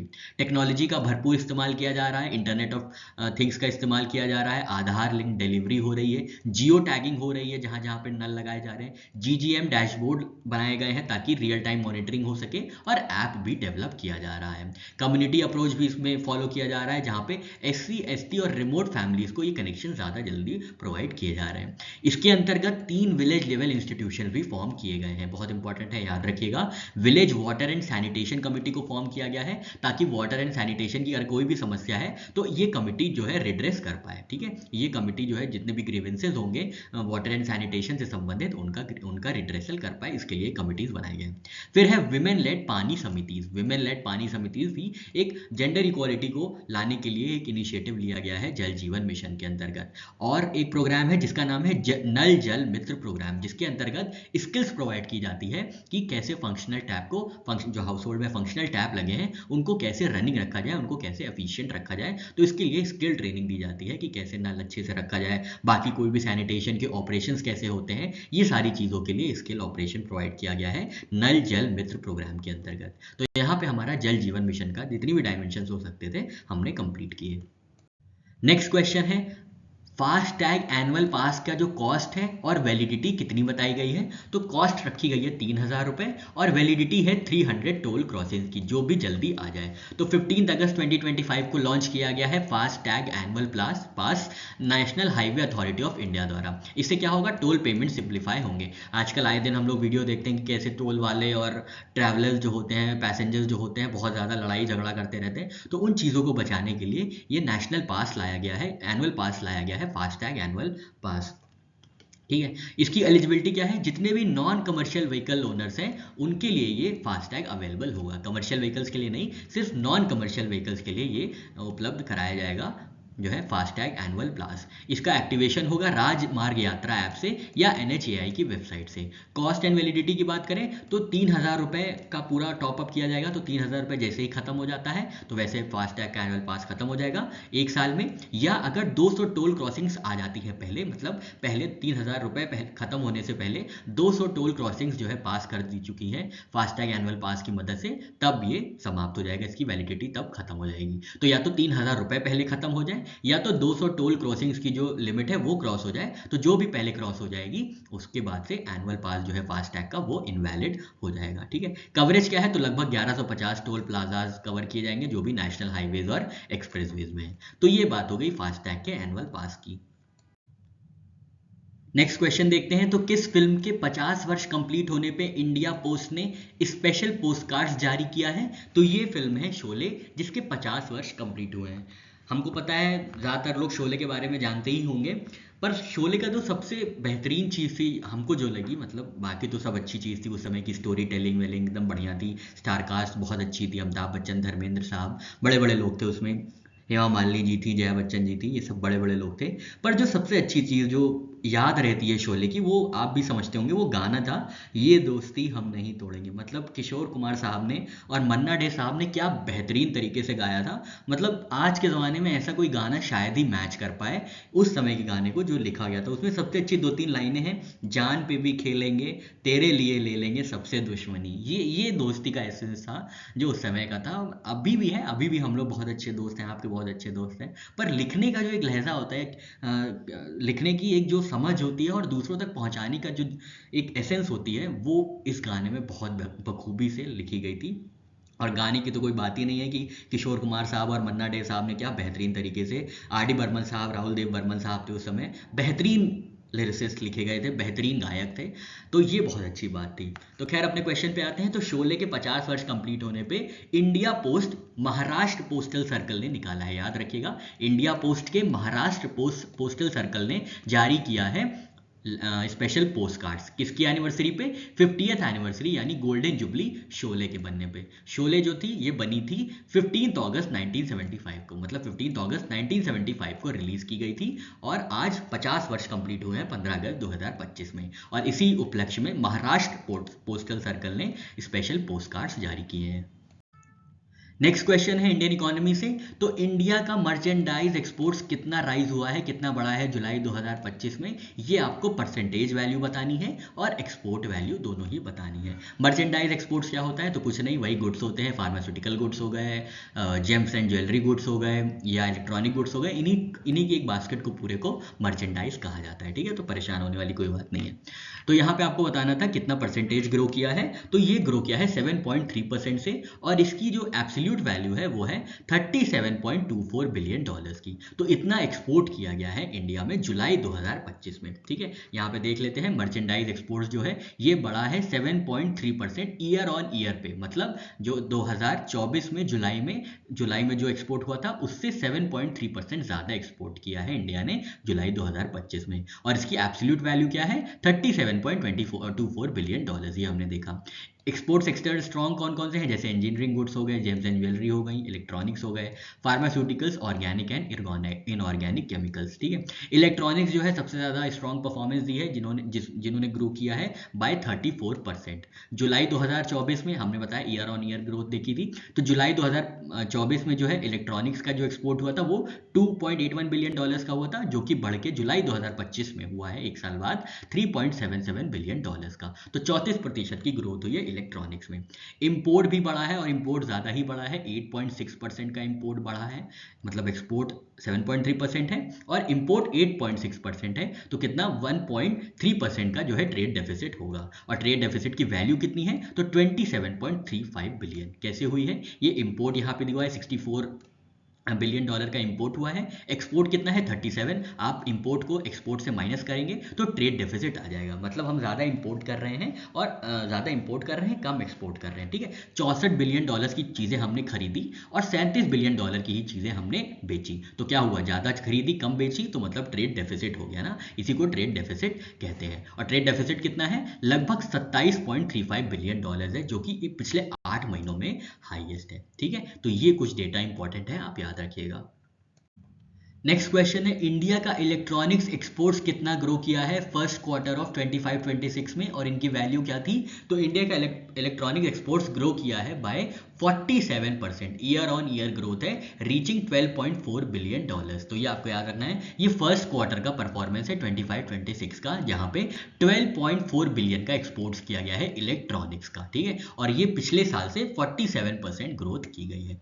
2014-15 में एक्सपोर्ट्स की जो ग्रोथ थी वो 38,000 करोड़ की ग्रोथ थी, जो कि 8x बढ़ के 2024-25 में लगभग 3,27,000 करोड़ की हो गई है, ठीक है। तो ये एक इंपॉर्टेंट फैक्ट है, आप याद रख सकते हैं। फिर क्या है, मोबाइल मैन्युफैक्चरिंग में जो ट्रांसफॉर्मेशन आया है उसको भी देख लेते हैं। तो 2014-15 में इंडिया की तरफ से सिर्फ 26% जो मोबाइल्स हैं वो बेचे जाते थे, जबकि 99% अब मेड इन इंडिया फोन्स बेचे जाते हैं 2024-25 में। तो ये एक बहुत बड़ा माइलस्टोन है मैन्युफैक्चरिंग फील्ड में। नेक्स्ट क्वेश्चन है, अगस्त 2025 में पुतिन और ट्रंप की अलास्का समिट कहां पे आयोजित की गई थी? तो ये तो चलिए पता चल गया कि अलास्का समिट कहां पे आयोजित की गई थी, पर आपको ये बताना है स्पेसिफिकली किस जगह पे आयोजित की गई थी। तो ये आयोजित की गई थी एल्मेंडोर्फ रिचर्डसन मिलिट्री बेस है एनकोराज अलास्का में। यहाँ पे पुतिन और ट्रंप की अलास्का समिट आयोजित की गई थी। किस चीज के लिए? रशिया यूक्रेन कॉन्फ्लिक्ट को एंड करने के लिए ये ट्रंप और पुतिन की समिट आयोजित की गई थी। वेन्यू देखिए, Elmendorf Richardson military base Anchorage Alaska. Alaska के बारे में डिस्कस कर लेते हैं, फिजिकल लोकेशंस, फिजिकल प्लेसेस। तो ये आपके सामने ये अलास्का है, रेड रेड आप देख रहे हैं, ये पूरा अलास्का का मैप है, ठीक है। और आप जस्ट देखिए नीचे रेड डॉटेड लाइंस है, ये जो ये आर्कटिक सर्कल है जो कि डिवाइड करता है अलास्का को ऑलमोस्ट 2 इक्वल पार्ट्स में, ठीक है। अब अलास्का की physical places, physical locations, physical boundaries देख लेते हैं। शुरुआत करेंगे नॉर्थ से। तो नॉर्थ में है आर्कटिक ओशन, ठीक है। नॉर्थ में आप देख रहे हैं आर्कटिक ओशन है अलास्का के। फिर हम मूवमेंट करेंगे क्लॉकवाइज डायरेक्शन में, तो ब्यूफोर्ड सी आ जाएगा नॉर्थ ईस्ट में। अलास्का के नॉर्थ ईस्ट में है ब्यूफोर्ड सी, ठीक है। फर्दर मूव करेंगे क्लॉकवाइज डायरेक्शन में तो कनाडा आ जाएगा। कनाडा में यूकान और ब्रिटिश कोलंबिया है, ये ब्रिटिश कोलंबिया है, और ये यहाँ पे यूकान है जो कि बाउंड्री शेयर करता है अलास्का के साथ, पर ये पार्ट है कनाडा का, ठीक है। तो ये आपको याद रखना है, कनाडा में यूकान टेरिटरी और ब्रिटिश कोलंबिया जो है ये बाउंड्री शेयर करती है अलास्का के साथ। फिर हम फर्दर मूव करते हैं क्लॉकवाइज डायरेक्शन में, तो ये आपको देखने को मिलेगा साउथ ईस्ट में गल्फ ऑफ अलास्का, ठीक है। गल्फ ऑफ अलास्का ये आप देख सकते हैं, ठीक है। फिर फर्दर मूव करेंगे, साउथ आएंगे तो पैसिफिक ओशन आ जाता है अलास्का के साउथ में। फिर मूवमेंट किया तो ये आ गया बेरिंग सी और एल्यूशियन आइलैंड्स। ये बहुत इंपॉर्टेंट है, एल्यूशियन आइलैंड्स पूछा गया है कि कौन से ओशन में लाई करता है, तो ये पैसिफिक ओशन में लाई करता है और ये अलास्का के साउथ वेस्ट में है, ठीक है। उसके ऊपर जस्ट बेरिंग सी है। फिर और मूवमेंट करते हैं तो बेरिंग स्ट्रेट आ जाता है, ठीक है। अलास्का के जस्ट वेस्ट में बेरिंग स्ट्रेट है और बेरिंग स्ट्रेट को क्रॉस करते ही रशिया आ जाता है। फिर फर्दर मूव करेंगे क्लॉकवाइज डायरेक्शन में तो अलास्का के नॉर्थ वेस्ट पोर्शन में हम लोग आ जाएंगे जहां पे चुक्ची सी लाई करता है, ठीक है। चुक्ची सी लाई करता है अलास्का के नॉर्थ वेस्ट प्लेस पे, ठीक है। तो ये पूरी बात हो गई अलास्का की फिजिकल लोकेशंस की, फिजिकल बाउंड्रीज की। अब बात करते हैं कि जो मीटिंग हुई थी वो कहाँ हुई थी, तो ये एंकराज में हुई थी। ये एंकराज, ये प्लेस है एंकराज, यहाँ पे ये हुई थी, ठीक है। ये एंकराज जगह है जहाँ पे मीटिंग हुई थी। एल्मेंडोर्फ रिचर्डसन बेस है, यहाँ पे मिलिट्री बेस है जहाँ पे मीटिंग हुई थी पुतिन और ट्रम्प साहब की, ठीक है। लोकेशन हमने देखा Canada, Arctic Ocean, Pacific Ocean, Bering Sea, तो ये हमारा ये कंप्लीट हो गया। पॉलिटिकल स्टेटस की बात करें तो स्टेट ऑफ यूएसए का ये 49th स्टेट है, ठीक है। मतलब यूएसए का 49th स्टेट बना था अलास्का, जिसको एडमिट किया गया था यूनाइटेड स्टेट ऑफ अमेरिका में 3 जनवरी 1959 को। कैपिटल होती है इसकी जनेऊ, ठीक है। यहाँ पे ये जनेऊ है, ये, ठीक है। ब्रिटिश कोलंबिया के जस्ट बगल में है जनेऊ, जहाँ पे जो कि कैपिटल होती है अलास्का की। लार्जेस्ट सिटी है एंकोराज। एंकोराज हमने देखा ये लार्जेस्ट सिटी है जहाँ पे मिलिट्री बेस है एल्मेंडर्स और रिचर्डसन नाम का, और यहीं पे क्या हुआ है, यहीं पे जो है मीटिंग हुई है। बॉर्डरिंग नेबरिंग कंट्रीज हमने देखी, कनाडा क्या, यूकान और British Columbia. Arctic ocean north में, बेरिंग सी और पैसिफिक ओशन साउथ में और साउथ वेस्ट में। ज्योग्राफिकल फीचर्स की बात करें तो माउंटेन रेंजेस जो है यहाँ पे सबसे ऊपर, सबसे ऊंचा रेंज है यहाँ पे माउंट डेनाली या माउंट मैकिनले, जो कि नॉर्थ अमेरिका की सबसे हाईएस्ट पीक है, ठीक है। माउंट मैकिनले या माउंट डेनाली, ये आप देख रहे हैं, ये मैकिनले है, ठीक है। ये मैकिनले या माउंट डेनाली है जिसकी जो हाइट है वो ऑलमोस्ट 6190 मीटर्स की है, ठीक है। ये नॉर्थ अमेरिका की पूरी सबसे ऊंची रेंज है। नॉर्थ अमेरिका में कौन कौन सा आता है, यूएसए आते हैं, कनाडा आता है और मेक्सिको आता है। यहाँ पे आपको ब्रुक्स रेंज देखने को भी मिलती है। ये नॉर्थ में आप ये देखिए ब्रुक्स रेंज है, ठीक है। कई बार पूछा गया है ब्रुक्स रेंज कहाँ है, तो ब्रुक्स रेंज जो है अलास्का में है, जो कि यूनाइटेड स्टेट्स का पार्ट है, ठीक है। आइलैंड्स में देखें तो अल्यूशियन आइलैंड हमने देखा, ये हमने आपको बताया था, ये अल्यूशियन आइलैंड दिख रहा है आपको, है ना, ये अल्यूशियन आइलैंड है। कोडियाक आइलैंड, ये कोडियाक आइलैंड है, ठीक है, ये कोडियाक आइलैंड है। तो दो बहुत इंपॉर्टेंट आइलैंड आपने देख लिए। फिर आते हैं ग्लेशियर्स में। तो ग्लेशियर्स यहाँ पे एक बहुत इंपॉर्टेंट ग्लेशियर है मेंडन हॉल, याद रखिएगा। मेंडन हॉल बहुत इंपॉर्टेंट ग्लेशियर है, जो अभी एग्जाम में रिसेंटली पूछा भी गया था, किसी वजह से न्यूज़ में था। आप हमको बताइए क्यों न्यूज़ में था, या आप जाके खुद सर्च करिएगा कि ये मेंडन हॉल जो ग्लेशियर है ये क्यों न्यूज़ में था। रिवर्स की बात करें तो यूकान रिवर है, जो कि कनाडा की तरफ से फ्लो करके अलास्का में आती है। कुक्सो स्विम है, कॉपर है और सुसीतना है। ये कुछ इंपॉर्टेंट रिवर्स हैं। लेक्स जो यहाँ पे अलास्का में पाई जाती हैं वो इलिमाना लेक और बेचारॉफ लेक, ठीक है। बेचारॉफ लेक और इलिमाना लेक जो है ये यहाँ पाए जाते हैं अलास्का में, ठीक है। तो यहाँ पे मेजर चीजें हम लोग ने कवर कर ली अलास्का में। और ये आप देखिए ये यूकान रिवर है, ठीक है। इसी के जस्ट नीचे कुक्सिकुम रिवर है, ठीक है। ये कुक्सिकुम रिवर है और ये रुकान रिवर है। अब हम लोग आगे बढ़ेंगे और देखेंगे कुछ important points related to Alaska. Strategic importance ये है कि ये रशिया से बहुत प्रॉक्सिमिटी में है, ऑलमोस्ट 85 किलोमीटर दूर है सिर्फ बेरिंग स्ट्रेट से रशिया। मिलिट्री बेसेस है यहाँ पे फोर्ट वेनराइट, एल्जन और एल्मेंडोर्फ एएफबी, ठीक है। एल्मेंडोर्फ में ही कहाँ हुआ था, एल्मेंडोर्फ जो है मिलिट्री बेस है, यहीं पे पुतिन और ट्रंप की मीटिंग हुई थी। प्रोटेक्टेड एरियाज की बात करें तो नेशनल पार्क है यहाँ पे, Denali National Park, Gates of Arctic, Wrangell, Saint Elias National Park, ये सारे नेशनल पार्क यहाँ पे आपको अलास्का में मिल जाएंगे, ठीक है। हिस्ट्री की बात करें तो इंडिजिनस पीपल यहाँ पे रहते हैं, इन्यूपियाट, यूपिक, एल्यूट, टिलगिट, हायदा और अथाबास्कास। इनप्यूएट और यूपिक तो कई बार पूछा गया है, वर्ल्ड ज्योग्राफी में आपको मिलाने के लिए दे दिया जाता है। Tribal area, tribal people they देते हैं, मतलब ट्राइब्स दे देते हैं, और ट्राइबल एरियाज दे देते हैं कहाँ कहाँ पे पाए जाए हैं, ठीक है। जैसे मसाई कीनिया में पाया जाता है, वैसे ही आपको इनयूपिएट पता होना चाहिए ये कहाँ पे पाए जाते हैं। ये आर्कटिक रीजन के ट्राइब्स हैं। इनयूपिएट हो गए, यूपिक हो गए, एल्यूट हो गए, टिलगिट हो गए, हायदा हो गए, अथाबस्कन्स हो गए, एटसेट्रा। अब रशियन कॉलोनाइजेशन की बात करें तो 1733 से 1867 तक जो है ये रशिया के अंडर में था। रशिया की कॉलोनी थी अलास्का। फिर इसको यूएसए को बेचा गया था 7.2 मिलियन डॉलर्स में, ठीक है। कब बेचा गया था, 1867 में बेचा गया था। अब फिर यूएसए ने इसको अलास्का को परचेस कर लिया था, ठीक है। तो आपको ये याद रखना है, पहले ये जो अलास्का है ये रशिया की कॉलोनी थी, उसके बाद यूएसए ने इसको खरीदा था, ठीक है। टूरिस्ट अट्रैक्शन हमने देखा, देनाली नेशनल पार्क है, केनाई फोर्ट्स है, मेंडन हॉल ग्लेशियर है, एल्यूशियन आइलैंड्स है, नॉर्दर्न लाइट्स व्यू है फेयर बैंक्स में, रैंगल सेंट एलियास नेशनल पार्क भी है यहाँ पे। कुछ फैक्ट्स है यहाँ पे, तो हमने देखा लोएस्ट पॉपुलेशन डेंसिटी है यहाँ पे यूएस में, और माउंट डेनाली या माउंट मैकिनले जो है ये हाईएस्ट पीक है नॉर्थ अमेरिका की। अलास्का का परचेज हमने देखा 1867 में हुआ था रशिया से बाय गिविंग 7.2 मिलियन डॉलर्स। तो यहाँ पे अलास्का की पूरी जानकारी आपके लिए समाप्त होती है। अब इससे बाहर एग्जाम में आपसे अगर अलास्का से पूछते हैं तो इससे ज़्यादा एक्स्ट्रा कुछ नहीं पूछा जाएगा। ब्रांड फाइनेंस की रिपोर्ट के मुताबिक दुनिया का मोस्ट वैल्यूएबल फुटबॉल क्लब कौन सा बना है, तो ब्रांड फाइनेंस फुटबॉल 50-2025 की रिपोर्ट में दुनिया का मोस्ट वैल्यूएबल फुटबॉल क्लब जो बना है वो है रियल मैड्रिड का, जिसकी वैल्यू है 1.921 बिलियन यूरो, ठीक है। ये वैल्यू है रियल मैड्रिड की। तो बस आपको इतना याद रखना है, रियल मैड्रिड जो है ये ब्रांड फाइनेंस फुटबॉल 50-2025 की रिपोर्ट में दुनिया का सबसे वैल्यूएबल फुटबॉल क्लब बना है। सेकेंड नंबर पे है फुटबॉल क्लब बार्सिलोना और थर्ड नंबर पे है मैनचेस्टर सिटी।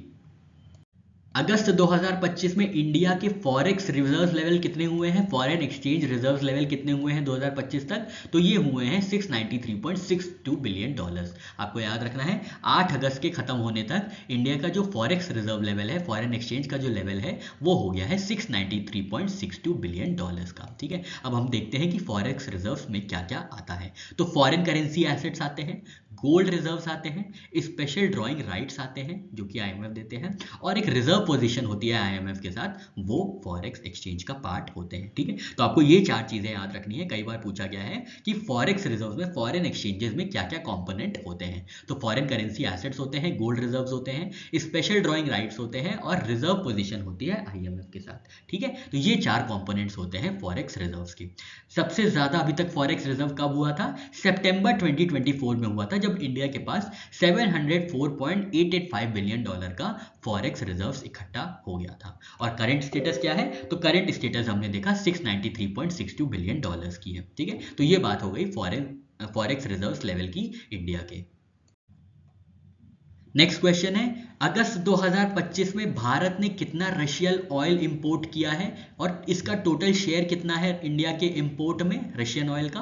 तो रशियन ऑयल जो इंपोर्ट किया गया है अगस्त 2025 में वो है लगभग 2 मिलियन बैरल पर डे, मतलब 20 लाख बैरल पर डे जो है इंपोर्ट किया गया है इंडिया द्वारा, जो कि कॉन्स्टिट्यूट करता है total 38% of total crude imports. तो आपको याद रखना है रशियन ऑयल जो है ये ऑलमोस्ट 38% इंपोर्ट किया जाता है रशियन ऑयल इंडिया में, ठीक है। इंडिया का टोटल क्रूड इंपोर्ट जो था ये 5.2 मिलियन बैरल पर डे था, जिसमें से लगभग 2 मिलियन बैरल पर डे जो है रशिया से ही इंपोर्ट किया गया था, जो कि फॉर्म होता है 38%। अदर मेजर सप्लाईज रहे हैं इराक, जिसने 7,30,000 बैरल पर डे सप्लाई किए हैं इंडिया को, और थर्ड पे है Saudi Arabia with 5,26,000 barrel per day. लेकिन सबसे ऊपर है रशिया, जिन्होंने 20 लाख बैरल पर डे जो है एक्सपोर्ट किया है इंडिया को, और ये इंडिया के इंपोर्ट में फॉर्म करते हैं 38%, और ये लार्जेस्ट ऑयल सप्लायर है इंडिया के सिंस 2022। नेक्स्ट क्वेश्चन है, भूतपूर्व प्रधानमंत्री श्री अटल बिहारी वाजपेयी की 7वीं पुण्यतिथि किस दिन मनाई जाती है, किस दिन ऑब्जर्व की जाती है? 7th डेथ एनिवर्सरी प्रधानमंत्री अटल बिहारी वाजपेयी जी की, तो ये ऑब्जर्व की जाती है 16 अगस्त 2025 को ऑब्जर्व की गई है। 16 अगस्त 2018 को 93 वर्ष की उम्र की आयु में प्रधानमंत्री अटल बिहारी वाजपेयी जी का निधन हो गया था, ठीक है। इनका जन्म हुआ था 25 दिसंबर 1924 को ग्वालियर मध्य प्रदेश में, ठीक है। इनका जो पॉलिटिकल करियर है शुरुआत हुई थी भारतीय जनसंघ से 1950s में, और फिर 1980 में इन्होंने को फाउंड किया था, ये को फाउंडर थे उस समय भारतीय जनता पार्टी के, ठीक है। और ये पहले प्रेसिडेंट थे बीजेपी के, भारतीय जनता पार्टी के पहले प्रेसिडेंट बने थे अटल बिहारी वाजपेयी जी।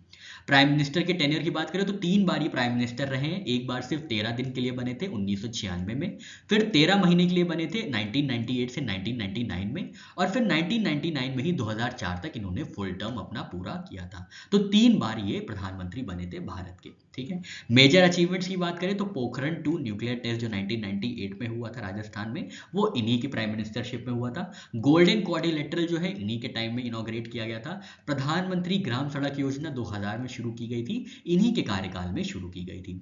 सर्व शिक्षा अभियान भी शुरू किया गया था इन्हीं के कार्यकाल में।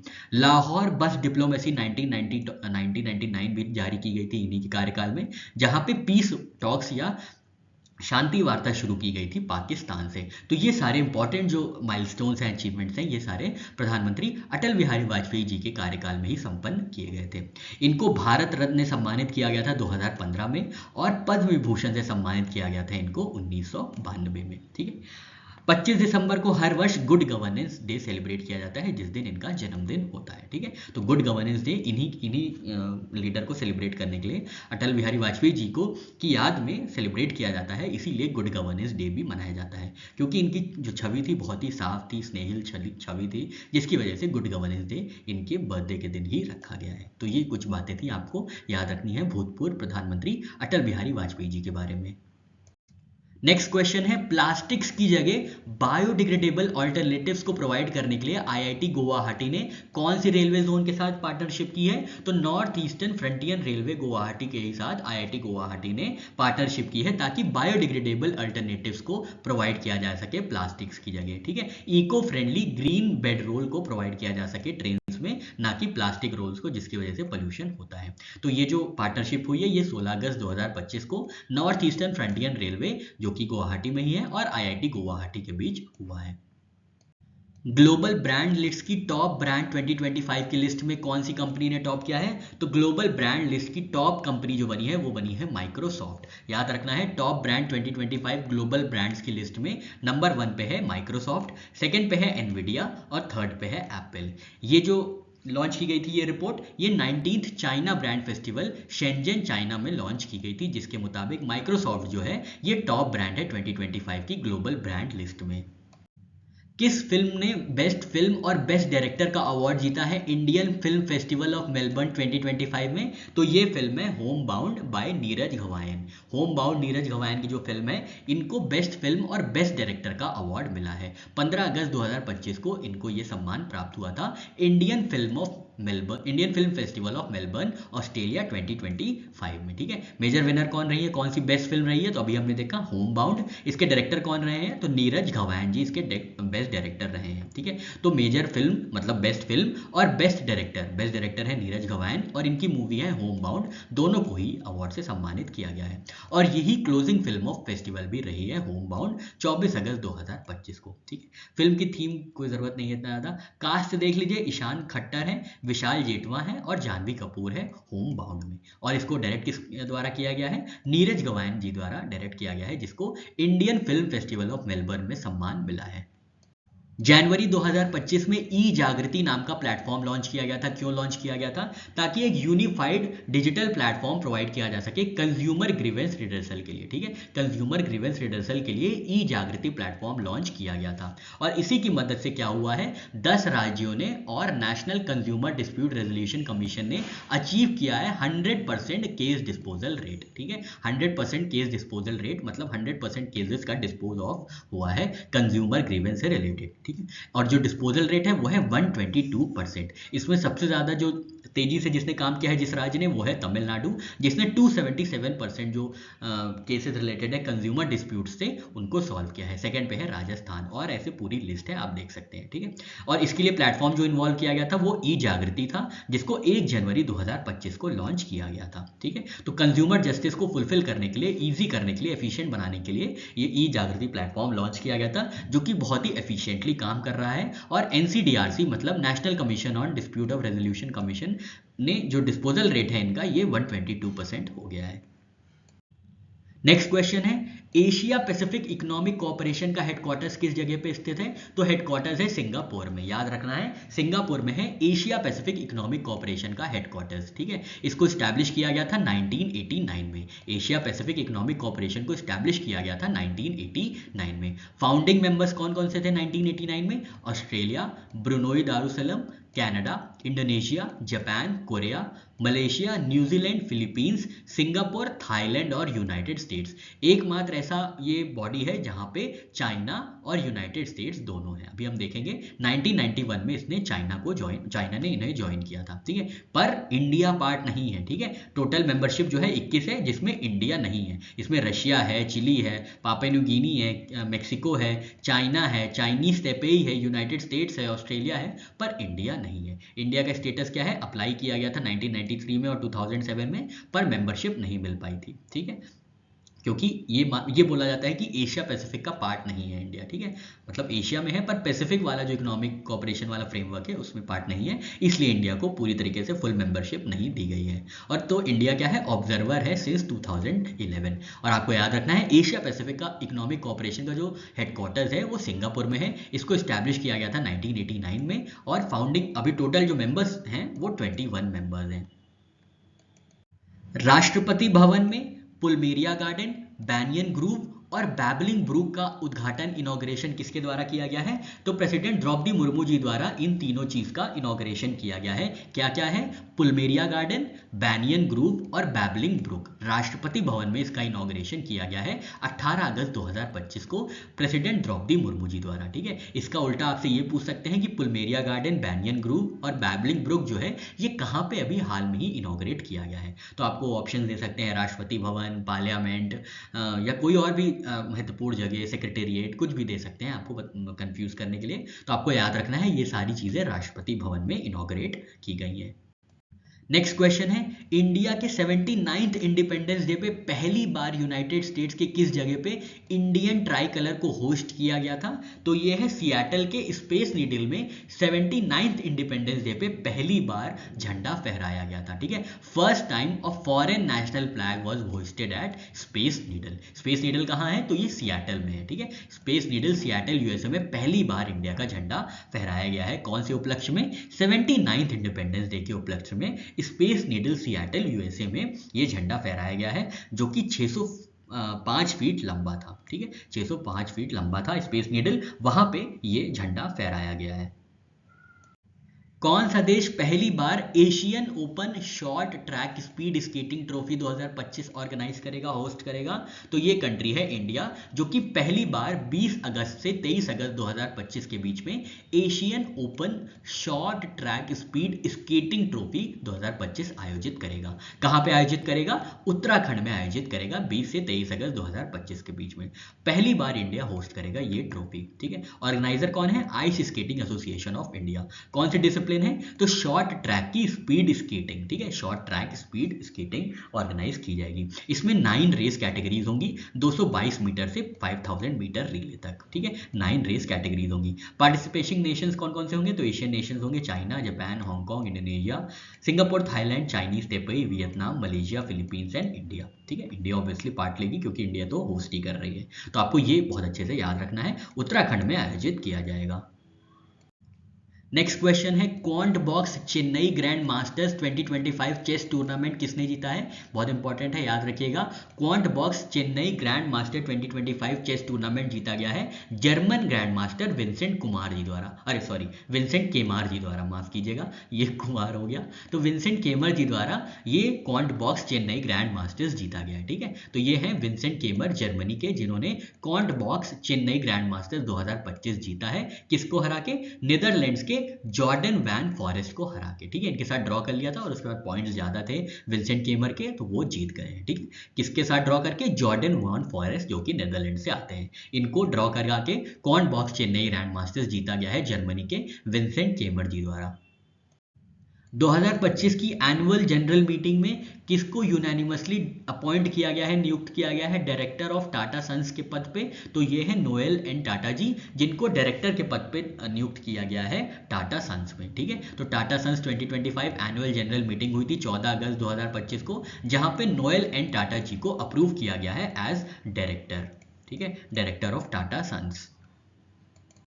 नेक्स्ट क्वेश्चन है, किस फैमिली ने 2025 में Hurun India most valuable family business list में टॉप किया है? ठीक है, तो ये फैमिली और कोई नहीं, अंबानी फैमिली है, जिनकी वैल्यूएशन है 28.2 लाख करोड़ की वैल्यूएशन। बाप रे बाप, 28.2 लाख करोड़ की वैल्यूएशन के साथ अंबानी फैमिली जो है ये Hurun India most valuable business list में टॉप पे है। सेकंड रैंक पे है बिरला फैमिली, जिनकी वैल्यूएशन है 6.5 लाख करोड़, और थर्ड रैंक पे है जिंदल फैमिली। ठीक है, तो ये आपको याद रखना है। Barclays private clients Hurun India most valuable family business list में पहले पे है अंबानी फैमिली 28.2 लाख करोड़ के साथ, सेकंड पे है बिरला फैमिली और थर्ड पे है जिंदल फैमिली।